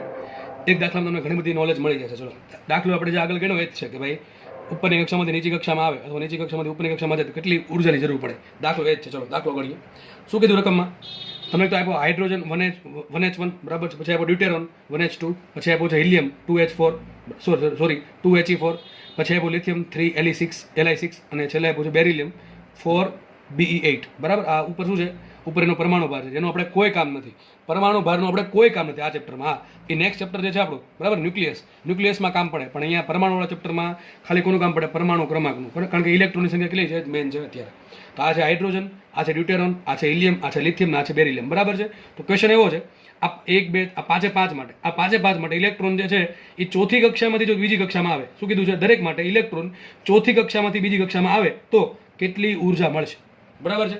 તો સંક્રાંતિ કરે ત્યારે ઇલેક્ટ્રોન ચોથી કક્ષામાંથી બીજી કક્ષામાં સંક્રાંતિ કરે ત્યારે ઉત્સર્જિત ફોટોનની ઉર્જાની ટૂંકમાં આપણે ઉર્જા શોધવાની છે. અરે ભાઈ બેઠી હમણાં કીધું એ જ વસ્તુ કે ઉપરની કક્ષામાંથી નીચી કક્ષામાં આવે કે નીચી કક્ષામાંથી ઉપરની કક્ષામાં જાય કંઈક ઉર્જા મળશે તો કંઈક ઉર્જા આપવી પડશે. કેટલી આપવી પડે? બેન બાદબાકી જેટલી. મારે કરવાનું છે ચોથી કક્ષામાં ઇલેક્ટ્રોન હોય અને બીજી કક્ષામાં ઇલેક્ટ્રોન હોય તો ચોથી કક્ષામાં એની પાસે કુલ કેટલી ઉર્જા હશે અને બીજી કક્ષામાં હોય તો એની પાસે કેટલી ઉર્જા હશે? બેની બાદબાકી કરો તો તમને શું મળે? કેટલી ઉર્જા આપણને મળશે ચોથીમાંથી બીજીમાં આવશે તો. અને બીજીમાંથી ચોથીમાં જવું હોય તો કેટલી ઉર્જાની જરૂર પડે? ટૂંકમાં કરવું શું પડે મારે? ચોથી કક્ષાની ઉર્જા અને બીજી કક્ષાની ઉર્જાની બાદ બાકી. બસ આટલો સિમ્પલ ફંડા છે બરાબર. એકદમ ક્લિસ્ટલ ક્લિયર તમને ખ્યાલ હોવો જોઈએ. ચલો આપણે મૂકીએ કિંમત. તો મારે ટૂંકમાં ઉર્જા શોધવાની છે બરાબર. ભલે અલગ અલગ આપ્યા, આ બધા અલગ અલગ માટે ફરક ક્યાં પડે? ઝેડમાં બરાબર. ઝેડ તમને એમ કહે છે કે તમારી પાસે હાઇડ્રોજન છે, એનો ઇલેક્ટ્રોન ચોથીમાંથી બીજીમાં આવે તો કેટલી ઉર્જા મળે? પછી એમ કીધું ડ્યુટેરોન છે, ડ્યુટેરોનનો ઇલેક્ટ્રોન ચોથીમાંથી બીજીમાં કેટલી ઉર્જા મળે? પછી એમ કીધું હિલિયમ છે, હિલિયમનો ઇલેક્ટ્રોન ચોથીમાંથી બીજી કક્ષામાં આવે તો કેટલી ઉર્જા મળે? પછી લિથિયમ છે તો લિથિયમનો ઇલેક્ટ્રોન ચોથીમાંથી બીજીમાં કેટલી ઉર્જા મળે? છેલ્લે કીધું બેરિલિયમ છે, બેરિલિયમનો ઇલેક્ટ્રોન ચોથી કક્ષામાંથી બીજી કક્ષામાં આવે તો કેટલી ઉર્જા મળે? ટૂંકમાં દરેકમાં આ 5/5માં સંક્રાંતિ ક્યાં થાય છે? ચોથી કક્ષામાંથી બીજી કક્ષામાં બરાબર છે. આપણે જસ્ટ ખાલી જોવાનું છે, સરખામણી કરવાની છે કે કોને વધારે કયા કેસમાં વધારે ઉર્જા મળે કયા કેસમાં ઓછી ઉર્જા મળે બરાબર. તો સૂત્ર શું છે ઉર્જાનું? કોઈ પણ કક્ષામાં ઇલેક્ટ્રોન હોય, કોઈ પણ કક્ષામાં ઇલેક્ટ્રોન સૂત્ર શું આવે? En બરાબર -13.6 Z² ભાગ્યા n² sorry for the disturbance બરાબર. ફરીથી સ્ટાર્ટ કરીએ આપણે.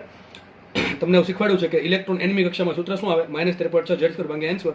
આ તમને ઉર્જા ઇલેક્ટ્રોન વોલ્ટમાં મળશે. આપણે કામ કરે ઇલેક્ટ્રોન ચોથી કક્ષામાં હોય, જો 5/5માં જરૂર કોની છે? ચોથી કક્ષાની ઇલેક્ટ્રોનની અને બીજી કક્ષાની ઇલેક્ટ્રોનની. આપણે કામ કરીએ શરૂઆતથી જ આપણે છે ને ચોથી કક્ષામાં કેટલી ઉર્જા હોય? ઇલેક્ટ્રોન ચોથી કક્ષામાં કેટલી ઉર્જા હશે એની પાસે? કોઈ પણમાં હોય. સૂત્ર શું આવે? -13.6 Z² ભાગ્યા n². ઇલેક્ટ્રોન વોલ્ટમાં આપણે શું મૂકીએ? n બરાબર 4 મૂકીએ. શું મૂકી દઈએ? n બરાબર 4 મૂકું તો મને શું મળે? ચોથી કક્ષાના ઇલેક્ટ્રોનની ઉર્જા શું આવશે? સૂત્ર -13.6 Z² ભાગ્યા n². n² શું આવશે? 4 નો વર્ગ. -13.6 ભાગ્યા 16 કરો, -13.6 ભાગ્યા 16 કરો શું અંતર આવશે? -0.85. આ Z² રાખીએ એમને કે કારણ શું? દરેકની કિંમત આપણે મૂકવી પડશે. દરેકમાં ઝેડની કિંમત અલગ અલગ છે, બાકી બધામાં કંઈ ફરક છે નહીં. તો ચોથી કક્ષાની ઇલેક્ટ્રોનની ઉર્જા કેટલી હોય કોઈ પણ તત્વ માટે? -0.85 Z² એટલે ઇલેક્ટ્રોન વોલ્ટ હશે. પછી ચોથીમાંથી બીજીમાં આવે તો મારે બીજી કક્ષાની ઇલેક્ટ્રોનની ત્રિજ્યા બીજી કક્ષાના ઇલેક્ટ્રોનની ઉર્જા પણ જરૂર પડશે. સૂત્ર શું આવશે? બસ કંઈ નહીં, અહીંયા તમારે જે n બરાબર 4 મૂક્યા હતા એની જગ્યાએ તમારે n બરાબર 2 મૂકી દો. ચલો મૂકીએ આપણે.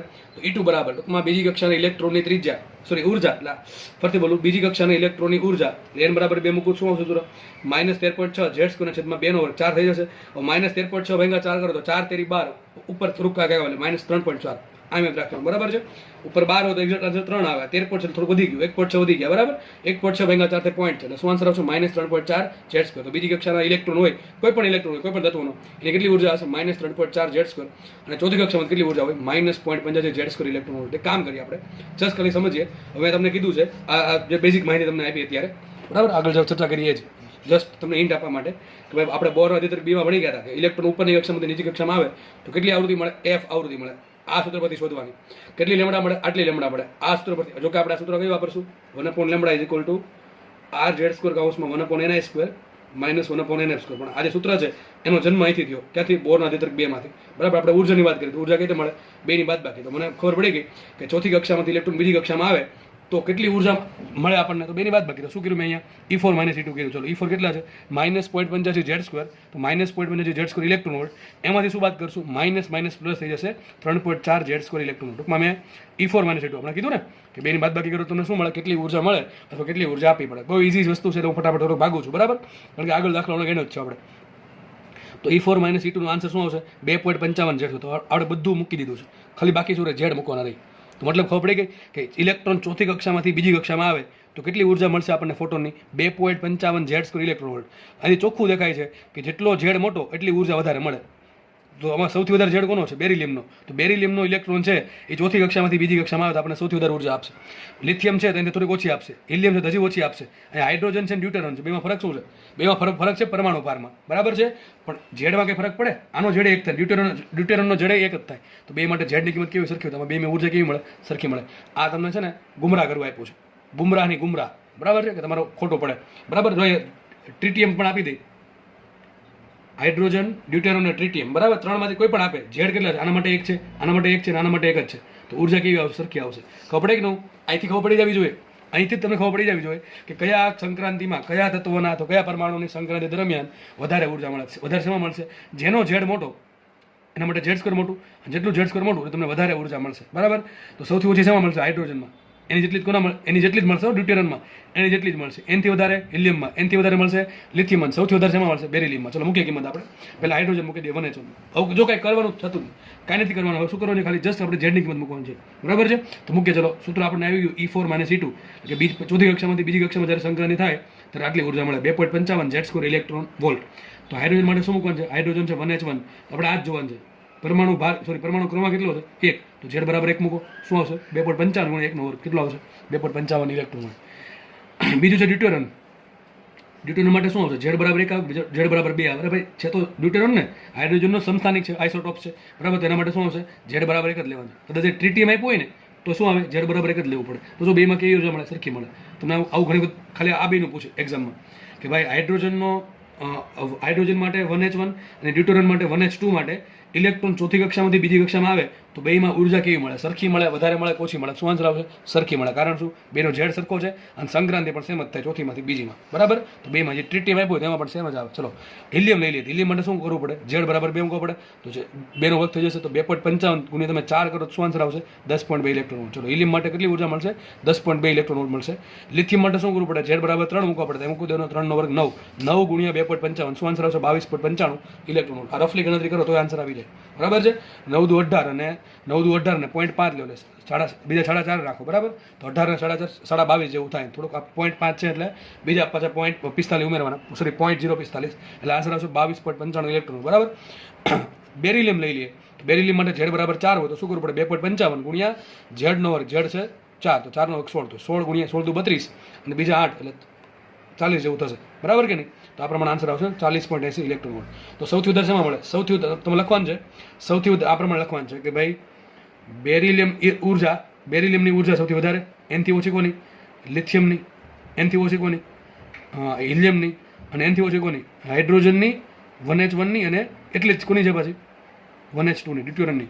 તો સૌથી ઓછી આવશે હાઇડ્રોજન અને ડ્યુટેરોનની, એનથી વધારે ઉર્જા આવશે લિથિયમની, સોરી હિલિયમની, એનથી વધારે લિથિયમની, અને એનથી વધારે બેરિલિયમની. કારણ કે બેરિલિયમ માટે ઝેડ જેટલા વધારે, ટૂંકમાં ઝેડ જેટલા વધારે એટલે ઉર્જા વધારે. દાખલો ઇઝી છે પણ તમને ઘણું બધું શીખવા મળે એટલા માટે બધું ભેગું લઈ લીધું છે, બરાબર. નેક્સ્ટ આગળ વધીએ. નેક્સ્ટ આપણે થિયરી ભણવાનું છે, બહુ ઇઝી થિયરી છે. થિયરી જે છે એ આપણે ભણી જ ગયા છે એમ માનો, તમે હમણાં શીખવાડી દીધી એમ માનો, એટલે જસ્ટ થોડીક 1-2 વાત કરવાની છે આમાં. તો નવી થિયરીનું ટાઇટલ છે ઉત્તેજિત ઉર્જા અને ઉત્તેજિત સ્થિતિમાન, અથવા આયનીકરણ ઉર્જા અને આયનીકરણ સ્થિતિમાન. બે અલગ અલગ થિયરી છે, સમજે. ચલો, ઉત્તેજિત સ્થિતિમાન અથવા ઉત્તેજિત ઉર્જા કોને કહેવાય? સિમ્પલ, ગોખવા નથી, બરાબર. ચોપડીમાં જે પણ આપ્યું, અહીંયા પણ જે પણ લખ્યું, ઘડીક સમજો શું કહે છે. તમારી પાસે નીચેની કક્ષામાં ઇલેક્ટ્રોન છે, એ ઇલેક્ટ્રોનને ઉપર મોકલવો છે, તો ઓટોમેટિક જશે? ના સર, ઓટોમેટિક તો નહીં જાય. શું કરવું આપણે? શું કરવું પડે? આપણે ઉર્જા આપવી પડે. શું કરવું પડે? આપણે ઉર્જા આપવી પડે. તો કેટલી ઉર્જા આપવી પડે એને કહેવાય ઉત્તેજિત ઉર્જા. સમજ પડે કે નહીં? ફરીથી કહી દઉં. કોઈક ઇલેક્ટ્રોન નીચેની કક્ષામાં છે, એને કૂદકો મારીને અથવા ફિઝિક્સની ભાષામાં કહીએ તો સંક્રાંતિ કરીને ઉપરની કક્ષામાં લઈ જવો છે. તો ઇલેક્ટ્રોનને નીચેની કક્ષામાંથી ઉપરની કક્ષામાં લઈ જવું હોય તો બોર સાહેબે શું કીધું છે કે તમારે કંઈક ઉર્જા આપવી પડશે, બરાબર, તરંગ સ્વરૂપે. તો એ જે ઉર્જા આપવી પડે છે એ જ ઉર્જાને શું કહેવાય? ઉત્તેજિત ઉર્જા. અને જે સ્થિતિમાન આપવું પડે, બરાબર, ઇલેક્ટ્રોનને પ્રવેગિત કરીને આપણે જે સ્થિતિમાન આપીએ એને કહેવાય ઉત્તેજિત સ્થિતિમાન. બહુ ઇઝી છે સર. તો આયનીકરણ ઉર્જા અને આયનીકરણ સ્થિતિમાનમાં શું ફરક? જો સમજો, આ આવડી ગયું તો આરામથી આવડી જાય. મેં તમને શું કીધું કે પેલા વાંચી લઈએ આપણે કે જ્યારે ઇલેક્ટ્રોન ઓછા n ધરાવતી કક્ષામાંથી કોઈક રીતે ઉર્જા મેળવે અને વધુ n ધરાવતી કક્ષામાં સંક્રાંતિ કરે, તો આ વધુ n ધરાવતી કક્ષામાં સંક્રાંતિ કરવા માટે જરૂરી લઘુત્તમ ઉર્જા, ટૂંકમાં તમારે ઓછામાં ઓછી કેટલી આવવી પડે? હું તમને એમ કહું કે ઇલેક્ટ્રોન બીજી કક્ષામાં છે, એમાંથી તમારે ચોથી કક્ષા મોકલવો છે, તો ઇલેક્ટ્રોનને ઉત્તેજિત કર્યો, બરાબર છે. તો બીજીમાંથી ચોથીમાં લઈ જવા માટે તમારે જે મિનિમમ એનર્જી, વધારે આપો તો ચાલશે, હજી ઉપર જશે, પણ બીજીમાંથી ચોથીમાં લઈ જવો તો કંઈક તો ઉર્જા આપવી જ પડશે. એનાથી ઓછી આપશો તો નહીં ચાલે, પણ અમુક તો આપવી જ પડશે. હમણાં કેવા આપણે મળ્યું 2.55 Z², બરાબર. તો 2.55 Z² એટલી ઉર્જા તો આપવી જ પડશે. તો જે લઘુત્તમ ઉર્જા છે એને શું કહેવાય? ઉત્તેજિત ઉર્જા. અને જે પોટેન્શિયલથી આપણે ઇલેક્ટ્રોનને પ્રવેગિત કરીએ એ પોટેન્શિયલને અથવા સ્થિતિમાનને શું કહેવાય? ઉત્તેજિત સ્થિતિમાન. ટૂંકમાં ઉત્તેજિત કરવું એટલે શું થાય? ઉપર નીચેની કક્ષામાંથી ઉપરની કક્ષામાં મોકલવું, એને કહેવાય ઉત્તેજિત. ચલો સર, આયનીકરણમાં શું ફરક? બહુ ઇઝી છે, આ ખબર પડી ગઈ તો ખબર પડી જશે. હવે આયનીકરણ એટલે ઉત્તેજિત જ કરવું, પણ ક્યાં સુધી ઉત્તેજિત કરવું? છેલ્લે સુધી. તો ઇલેક્ટ્રોન માનો કે નીચેની કક્ષામાં છે, માનો કે બીજી કક્ષામાં છે. હવે ક્વેશ્ચન એમ છે કે એને આયનીકરણ કરવું એટલે શું? તો આયનીકરણ એટલે ઇંગ્લિશમાં કહેવાય આયોનાઇઝેશન. હવે આયોનાઇઝેશન એટલે મતલબ એમ થાય કે ઇલેક્ટ્રોનને તમારે બીજી કક્ષામાંથી છેક ક્યાં લઈ જવાનું છે? ચોથી પાંચમી કંઈ નહીં, છેક છેલ્લી કક્ષામાં, એટલે કઈ n બરાબર ઇન્ફિનિટીમાં. તો જો આમાં ક્યાં લઈ ગયા આપણે? બીજીમાંથી ત્રીજીમાં, બીજીમાંથી ચોથીમાં, બીજીમાંથી પાંચમીમાં. એને કહેવાય ઉત્તેજિત. પણ આયનીકરણ કોને કહેવાય? છેક છેલ્લે પહોંચાડી દો. સમજ પડી ગઈ કે નહીં? બે થિયરી બાજુમાં એટલે માટે લખી છે કે બે થિયરી સરખી જ છે. ઉત્તેજિતમાં શું કરવાનું? નીચેની કક્ષામાંથી એની કોઈ ઉપરની કક્ષા કોઈ પણ હોય પછી એમાં મોકલવાનું. અને જો તમે ઉપર મોકલો છો એ એકદમ છેલ્લી કક્ષામાં મોકલી દો તો ઉત્તેજિત થઈ જશે આયનીકરણ.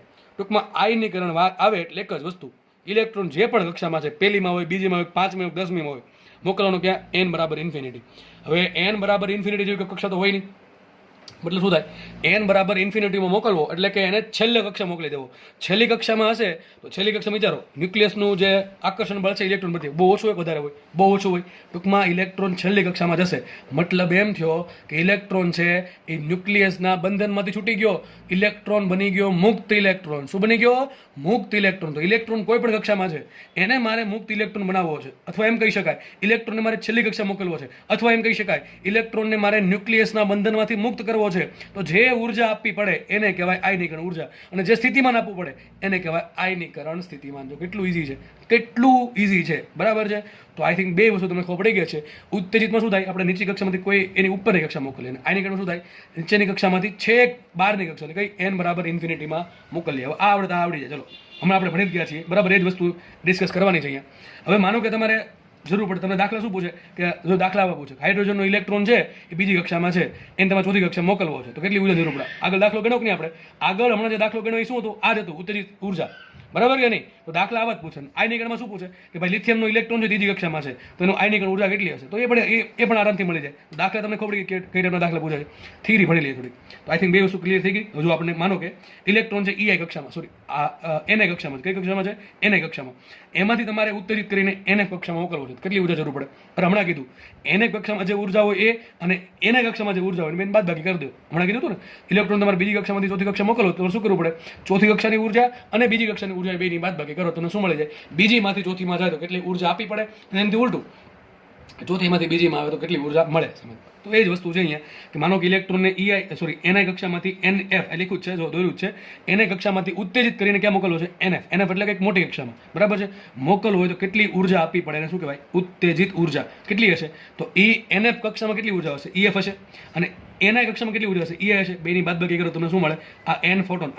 હકીકત શું આપણે ફોટોન સ્વરૂપે ઉર્જા આપણે આપવી પડે અથવા મળે, બરાબર છે. તો આપણે આટલી ઉર્જા આપવી પડશે. આ જે ઉર્જા મળે બેની બાદબાકી તેને શું કહેવાય? ઉત્તેજિત ઉર્જા.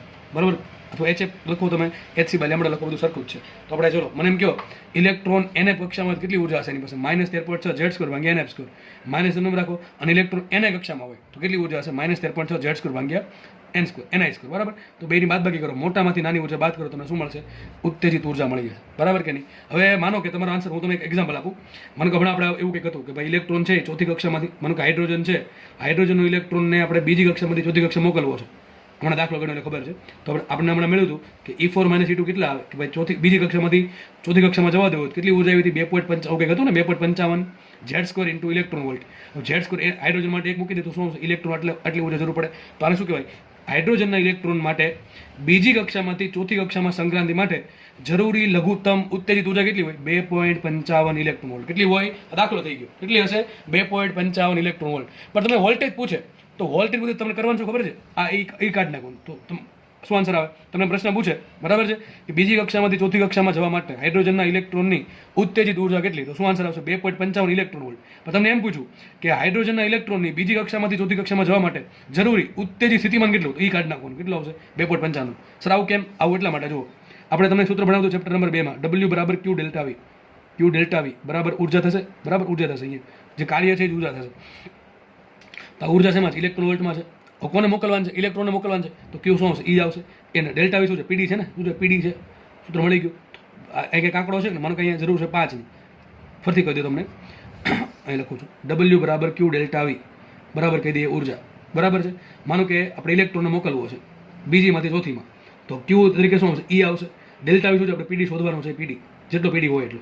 કેટલી ઉર્જા જરૂર પડે? બીજીમાંથી ચોથીમાં જાઓ કેટલી જરૂર પડે ઉર્જા? 2.55 ઇલેક્ટ્રોન વોલ્ટની. બરાબર છે. તો PD બરાબર શું આવશે? 2.55 E છેદમાં E. બરાબર છે. તો E ઉડી જશે. શું આવશે? 2.55. હવે આ બધું દર વખતે કરવા બેસાય નહીં. માનો કે તમારો જવાબ શું આવ્યો? ઉર્જાનો જવાબ તમારે 2.55 ઇલેક્ટ્રોન વોલ્ટ આવ્યો. તો તમે શું કરશો? વોલ્ટેજ કેટલો હશે? 2.55 વોલ્ટ. તો જો લખ્યું જ છે. તમને રકમમાં ઉર્જા જગ્યાએ શું માંગે? સ્થિતિમાન માંગે. ભાઈ ઇલેક્ટ્રોન બીજી કક્ષામાંથી ચોથી કક્ષામાં લઈ જવું હોય તો જરૂરી ઉત્તેજિત સ્થિતિમાન શોધો. તો તમારે શું કરવાનું? શોધવાની આપણે ઉર્જા, પણ જે જવાબ ઇલેક્ટ્રોન વોલ્ટમાં આવે એ કાઢ નાખવાનું. બસ એ જ વસ્તુ લખી દે ગુજરાતી ભાષામાં કે સ્થિતિમાન માંગે, તમને રકમમાં જવાબમાં સ્થિતિમાન માંગે, તમારે શું કરવાનું? ઉર્જા જે ઇલેક્ટ્રોન વોલ્ટમાં આવી હોય તેમાંથી ઈ કાઢ નાખો. જેમ કે એક્ઝામ્પલ આપ્યું છે, માનો કે તમારી ઉર્જા આવી 3.4 ઇલેક્ટ્રોન વોલ્ટ. કેટલી આવી ઉર્જા? 3.4 ઇલેક્ટ્રોન વોલ્ટ. તો વોલ્ટેજ કેટલું હશે? 3.4 વોલ્ટ. આટલી વસ્તુ યાદ રહેશે. એનું કારણ અહીંયા આપી દીધું. બરાબર છે. કારણ અહીંયા આપી દીધું છે. બરાબર. તો યાદ રાખજો, તમને સ્થિતિમાન માંગે કે ઉર્જા માંગે, સૂત્ર આપણું એક જ કે મોટી કક્ષામાં કેટલી ઉર્જા છે અને નીચી કક્ષામાં કેટલી ઉર્જા છે. બેની બાદબાકી કરો તમને શું મળે? ઉત્તેજિત ઉર્જા મળે. એમાંથી ઈ કાઢ નાખો. એ ઉર્જા શેમાં મળે? ઇલેક્ટ્રોન વોલ્ટમાં મળે. અને ઇલેક્ટ્રોન વોલ્ટમાં મળે એમાંથી તમે ઈ કાઢ નાખો. ઈ શું કામ કાઢવાનું? એનું કારણ મેં તમને કીધું. અહીંયા તમને શું મળશે? વોલ્ટેજ મળી જશે. ચલો, આયનીકરણ કોને કહેવાય? સિમ્પલ. આ તો બહુ ઈઝી છે. બહુ ઈઝી છે આયનીકરણ. બસ નીચેની કક્ષામાંથી ઉપર સૌથી છેલ્લી કક્ષામાં કૂદકો મારી દેવાનો, સંક્રાંતિ કરાવી દેવાની. બરાબર છે. તો અહીંયા દોર્યું છે. ધારો કે ઇલેક્ટ્રોન NI કક્ષામાં છે. એને એટલે કોઈ પણ હોય, પહેલી, બીજી, ત્રીજી, કોઈ પણ હશે. બરાબર. કોઈ પણ કક્ષા છે, પહેલી, બીજી, ત્રીજી, ચોથી, પાંચમી, બ્લા બ્લા બ્લા છે, જ્યાં સુધી જો તમારી ઈચ્છા હોય ત્યાં સુધી. એમાંથી મારે ઇલેક્ટ્રોનને છેલ્લી કક્ષામાં, આ વચ્ચે ડોટેડ લાઈન દોરી છે એટલે શું મતલબ થાય એનો?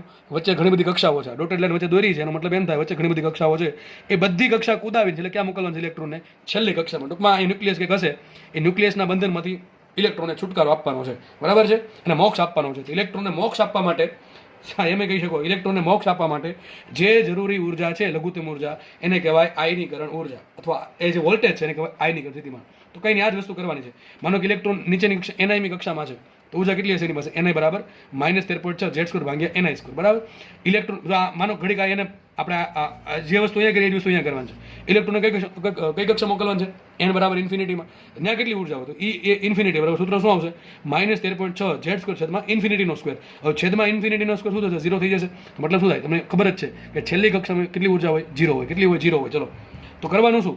આ હમણાં કર્યું એમ જ, આમાંથી આમાં મોકલવું હોય તો શું કરવાનું? આની ઉર્જા માઇનસ આની ઉર્જા. તો એ જ વસ્તુ કરવાની છે કે ઇલેક્ટ્રોનને નીચેની કક્ષામાંથી છેલ્લી કક્ષા મોકલવો છે તો શું કરીશું? છેલ્લી કક્ષાની ઉર્જા માઇનસ નીચેની કક્ષાની ઉર્જા બરાબર શું આવશે? ઉત્તેજિત ઉર્જા અથવા આયનીકરણ ઉર્જા. અને છેલ્લી કક્ષા સ્પેશિયલ નામ આપ્યું આયનીકરણ. બરાબર. તો બસ કંઈ છે નહીં. છેલ્લી કક્ષામાં ઉર્જા કેટલી હોય? 0. માઇનસ રાખો એમને. અરે ભાઈ એ જ કર્યું છે. અહીંયા જે કર્યું છે ને એ જ અહીંયા કર્યું છે. બરાબર. ભાઈ ખાલી અહીંયા એક આંકડો આવે છે, શું આવશે? 0 આવશે. કારણ શું? છેલ્લી કક્ષા બહુ મોટી છે એટલા માટે. ટૂંકમાં એનો ક્વોન્ટમ ઇન્ફિનિટી એટલે બહુ મોટી સંખ્યા છે એટલા માટે. બરાબર. તો એ 0 માઇનસ એ બરાબર શું આવશે? -13.6 Z² ભાગ્યા NI². માઇનસ માઇનસ થઈ જશે પ્લસ, અને એ જે ઉર્જા આવશે એ થઈ ગઈ આયનીકરણ ઉર્જા. મતલબ શું થયો? અહીંયા તો ઝીરો આવશે ડેફિનેટલી, પાકું છે, આ ઝીરો જ આવશે. છેલ્લી આયનીકરણ આવે એટલે છેલ્લી કક્ષા છે એને તો શું ઝીરો જ આવવાનું છે. મતલબ શું થયો, જે એની પાસે ઉર્જા છે ને માઇનસમાં, એને કરી નાખો પ્લસ, હતો તમને શું મળી જશે? ઇલેક્ટ્રોનની આયનીકરણ ઉર્જા મળી જાય. શું મળી જાય? ઇલેક્ટ્રોનની આયનીકરણ ઉર્જા. સમજો, માનો કે ઇલેક્ટ્રોન જે પહેલી કક્ષામાં હોય, હાઇડ્રોજનનું ઇલેક્ટ્રોન પહેલી કક્ષામાં હોય, પહેલી કક્ષામાં કેટલી ઉર્જા હશે એની પાસે? -13.6 ઇલેક્ટ્રોન વોલ્ટ હશે. મારે એનું આયનીકરણ શોધવું તો હું ક્યાં મોકલીશ? અને છેલ્લે મોકલીશ. છેલ્લી કક્ષામાં કેટલી ઉર્જા હોય? 0 હોય, તો બેની બાદબાકી કરો. 0 માઇનસ -13.6 કેટલી આવે? +13.6. ટૂંકમાં ઇલેક્ટ્રોન પાસે જે ઉર્જા માઇનસમાં હોય કોઈ કક્ષામાં, એને પ્લસ કરી નાખો, તમને શું મળે? આયનીકરણ ઉર્જા. અને એમાંથી શું કાઢી નાખો? ઈ કાઢી નાખો તો તમને શું મળે? આયનીકરણ વોલ્ટેજ. તમને પ્રશ્ન પૂછાય કે હાઇડ્રોજનનો પહેલી કક્ષાના ઇલેક્ટ્રોન માટે આયનીકરણ ઉર્જા શોધો, તો શું આન્સર આવશે? +13.6 ઇલેક્ટ્રોન વોલ્ટ. અને એમ પ્રશ્ન પૂછે કે હાઇડ્રોજનના ઇલેક્ટ્રોન માટે પહેલી કક્ષાના ઇલેક્ટ્રોન માટે આયનીકરણ સ્થિતિમાન હતો, તો શું આન્સર આવશે? +13.6 વોલ્ટ. બરાબર કે નહીં? તો બસ આટલી વસ્તુ છે આયનીકરણમાં અને ઉત્તેજિત ઉર્જા કે સ્થિતિમાનમાં. કોઈને પણ તકલીફ હોવી જોઈએ. આપણે હવે થોડુંક બેઝિક સમજી લઈએ, બરાબર છે? થોડુંક લાંબુ ખેંચા છે પણ ભેગું કરી લઈએ આપણે. હવે છે ને મેં અહીંયા ગ્રાફ દોર્યો છે, ગ્રાફ તમારી સમજણ માટે દોર્યો છે, બરાબર છે? જો આ ગ્રાફ મેં તમને પહેલાં કીધેલો છે, હાઇડ્રોજન માટે છે. કોના માટે છે? હાઇડ્રોજન માટે. પહેલી કક્ષા, બીજી કક્ષા, ત્રીજી કક્ષા, ચોથી કક્ષા, વચ્ચે ઘણી બધી કક્ષાઓ છે, અને છેલ્લે છે ઇન્ફિનિટીની કક્ષા. આપણને ખબર છે કોઈ પણ ઇલેક્ટ્રોન nમી કક્ષામાં હોય કેટલી ઉર્જા હશે? -13.6 Z² ભાગ્યા n². સ્પેશિયલી મેં હાઇડ્રોજન માટે દોર્યું છે, તો હાઇડ્રોજન માટે Z બરાબર શું આવે? 1 આવે. મૂકી દો. En બરાબર -13.6 છેદમાં n². n બરાબર 1 મૂકો તો શું આવશે? -13.6. n બરાબર 2 મૂકો તો 13.6 ભાગ્યા 4 શું આવશે? -3.4. n બરાબર 3 મૂકો તો આ પ્રમાણે તમને ઉર્જા મળતી જશે. અને છેલ્લે કેટલી ઉર્જા આવે? 0 આવે. ચલો હવે હું છે ને આમાં તમને ઉત્તેજિત ઉર્જા શીખવાડી દઈશ અને આયનીકરણ ઉર્જા શીખવાડી દઈશ. ચલો પહેલા આપણે શીખી લઈએ ઉત્તેજિત ઉર્જા. માનો કે ઇલેક્ટ્રોન પહેલી કક્ષામાંથી બીજી કક્ષામાં જાય. તમને એમ કીધું, હું જે વાત કરીશ ને હાઇડ્રોજન માટે કરીશ, દર વખતે હાઇડ્રોજન નહીં બોલું. માનો તમને એમ કીધું કે હાઇડ્રોજન માટે પહેલી કક્ષાના ઇલેક્ટ્રોન બીજી કક્ષામાં સંક્રાંતિ થાય તો ઉત્તેજિત ઉર્જા કેટલી છે? તો શું કરવાનું? બીજી કક્ષાની ઉર્જા અને પહેલી કક્ષાની ઉર્જાનો બંને બાદ બાકી. તો શું કરશો? -13.4 -3.4 પ્લસ શું કરશો? 13.6 શું આવશે? 10.2. તો મળી ગઈ? ન મળી ગઈ? બેન જસ્ટ બાદ બાકી. માનો કે પહેલી કક્ષાની ઇલેક્ટ્રોન છે ત્રીજી કક્ષામાં જવું હોય તો કેટલી ઉર્જા જરૂર પડે? 12.1 ની. કઈ છે? બેન બાદ બાકી. આમાંથી આ બાદ કરવાની છે, બસ આમાંથી આ બાદ કરવાની છે. મોટી ઉર્જામાંથી નાની ઉર્જા બાદ કરવાની, એટલે તમારો આન્સર મળી જશે. સમજ પડે કે ન પડે? સમજ પડી જાય બધાને? હું એમ કહું કે હાઇડ્રોજનનો જે પહેલી કક્ષાનો જે ઇલેક્ટ્રોન છે એને ચોથી કક્ષામાં મોકલવો છે, તો ઉત્તેજિત ઉર્જા કેટલી? તો શું કરવું પડે? ચોથી કક્ષાની ઉર્જા માઇનસ ટૂંકમાં પહેલી કક્ષાની ઉર્જા, આમ કરવું પડે. બરાબર? કેટલો આન્સર આવશે? 12.75. એનાથી ઉલટું, સોરી એનાથી અલગ. બરાબર છે? માનો કે બીજી કક્ષાની ઇલેક્ટ્રોન છે, જો ઉત્તેજિત એટલે નીચે નહીં, ઉપર જ જશે. ઉત્તેજિત કરવું એટલે ઉપર જશે. બીજી કક્ષાની ઇલેક્ટ્રોન છે તમે ત્રીજી મોકલો, શું કરવું પડે? ત્રીજી બીજી કક્ષાની ઉર્જા બાદ કરવી પડે. તમે શું કરવું પડે? -1.51 પ્લસ 3.6 શું આન્સર આવશે? 1.79 સોરી 1.89 જેવું લખ્યું છે. બરાબર? આ લખ્યું છે 1.89. એમાં એમ કીધું હોય કે બીજી કક્ષામાંથી ચોથી કક્ષામાં જવું કેટલી જરૂર પડે? 2.55 ની. ત્રીજીમાંથી ચોથીમાં જવું શું કરવું પડે? ચોથીમાંથી ત્રીજીની ઉર્જા બાદ કરો, શું આન્સર આવશે? 0.66. ખબર પડી ગઈ? ન પડી ગઈ? આ બધી શું હતું? ઉત્તેજિત ઉર્જા હતી. હવે તમને સમજાવું આયનીકરણ. તમને એમ કીધું કે હાઇડ્રોજનના પહેલી કક્ષાના ઇલેક્ટ્રોનની આયનીકરણ ઉર્જા શોધો. હવે આયનીકરણ આવ્યું એટલે બહુ ઇઝી. પહેલામાંથી મોકલવાનું કે ચેક છેલ્લામાં. તો છેલ્લી કેટલી ઉર્જા? 0. પહેલા કેટલી ઉર્જા? -13.6. કરો બેન બાદ બાકી. 0 માઇનસ -13.6 શું આન્સર આવશે? 13.6. તો જો લખ્યું છે કે હાઇડ્રોજનનો પહેલી કક્ષાનો ઇલેક્ટ્રોન છે એને તમારે બહાર ઉડાડી દેવો હોય, ન્યુક્લિયસમાંથી બહાર કાઢી મૂકવો હોય, બરાબર છે? તો કેટલી જરૂર પડે? 13.6. મતલબ શું થયો? જેટલો ઇલેક્ટ્રોન ન્યુક્લિયસની નજીક, બરાબર છે, એમ વધારે ઉર્જાની જરૂર પડે આયનીકરણ. જો બીજી કક્ષાના ઇલેક્ટ્રોન માટે આયનીકરણ કેટલું હોય? અહીં કેટલી છે? -3.4. અહીં કેટલી 0? તો કેટલી જરૂર પડે? 3.4. તો સમજો પહેલી કક્ષાના ઇલેક્ટ્રોનને બહાર કાઢવો હોય તો કેટલી જરૂર પડે? બહુ વધારે, 13.6. બીજી માટે ખાલી 3.6. તો ત્યાં કારણ શું? અરે જેટલો ઇલેક્ટ્રોન નજીક હોય, બરાબર છે, ન્યુક્લિયસની, એટલું વધારે આકર્ષણ બળ હોય, વધારે બંધનમાં છે, અને વધારે બંધનમાંથી મુક્ત કરવા માટે વધારે ઉર્જા આપવી પડે. ટૂંકમાં એ જે ઉર્જા છે ને એ પ્લસ કરી નાખવાની. જો પહેલી કક્ષા માટે કેટલી? -13.6. તો આયનીકરણ કેટલું? +13.6. બીજી કક્ષા માટે ઉર્જા કેટલી? -3.4. અને આયનીકરણ કેટલું? +3.4. કારણ શું? છેલ્લી કક્ષામાં ઉર્જા 0 હોય, કે બાદ બાકી થઈને આવે છે. આમાંથી બાદ થાય એટલે આવું આવે છે. ત્રીજી કક્ષા માટે આયનીકરણ ઉર્જા કેટલી હોય? 3.4 સોરી 1.51 ઇલેક્ટ્રોન વોલ્ટ. ચોથી કક્ષાના ઇલેક્ટ્રોન માટે 0.85 ઇલેક્ટ્રોન વોલ્ટ. તમને વોલ્ટેજ માંગ્યું તો શું આન્સર આવે? 13.6 વોલ્ટ, 3.4 વોલ્ટ, 1.51 વોલ્ટ, 0.85 વોલ્ટ. અહીંયા આવે 12.75 વોલ્ટ. બરાબર? વોલ્ટ માંગે તો વોલ્ટ. બરાબર? બાકીનું જો આજે શોર્ટકટ, ટૂંકમાં આગળ જે વસ્તુ છે એ જ શોર્ટકટ જેવું કંઈ નથી. આગળ જે સમજાવ્યું એ જ છે કે માનો કે ઉત્તેજિત ઉર્જા સ્થિતિમાં તમારે શું કરવાનું? ઇલેક્ટ્રોન જે કક્ષામાં છે એની ઉર્જા શોધવાની. સોરી, ઇલેક્ટ્રોન જે કક્ષામાં છે એમાં ઉર્જા શોધો. ઇલેક્ટ્રોનને જેમાં મોકલવો છે એની ઉર્જા શોધો. કરો બેની બાદ બાકી. આગળ સમજાવ્યું એ જ છેલ્લા. માનો કે ઇલેક્ટ્રોન એનઆઈમાં છે તો તમારે શું શોધવું પડે? એનઆઈમી કક્ષામાં કેટલી ઉર્જા છે? તો -13.6 Z² ભાગ્યા n². પછી મોકલવાનું ક્યાં છે? એનએફમાં. ઉપરની કક્ષા મોકલવાનું છે તો શું કરવાનું? એનએફ કક્ષાની ઉર્જામાં સોરી એનએફ કક્ષામાં કેટલી ઉર્જા હોય? -13.6 Z² ભાગ્યા n². આમાંથી આ બાદ કરો તમને શું મળે? આયનીકરણ ઉર્જા. બસ એ જ વસ્તુ છે. બરાબર છે? મેં તમને જસ્ટ ખાલી સૂત્ર આપી દીધું છે. સૂત્ર ન મૂકો તો કાંઈ નહીં, બાકી ગણતરી કરવાની સિમ્પલ. બાકીની વસ્તુ આપણે આગળ ભવિષ્યમાં ભણીશું. ધન્યવાદ. જય હિન્દ.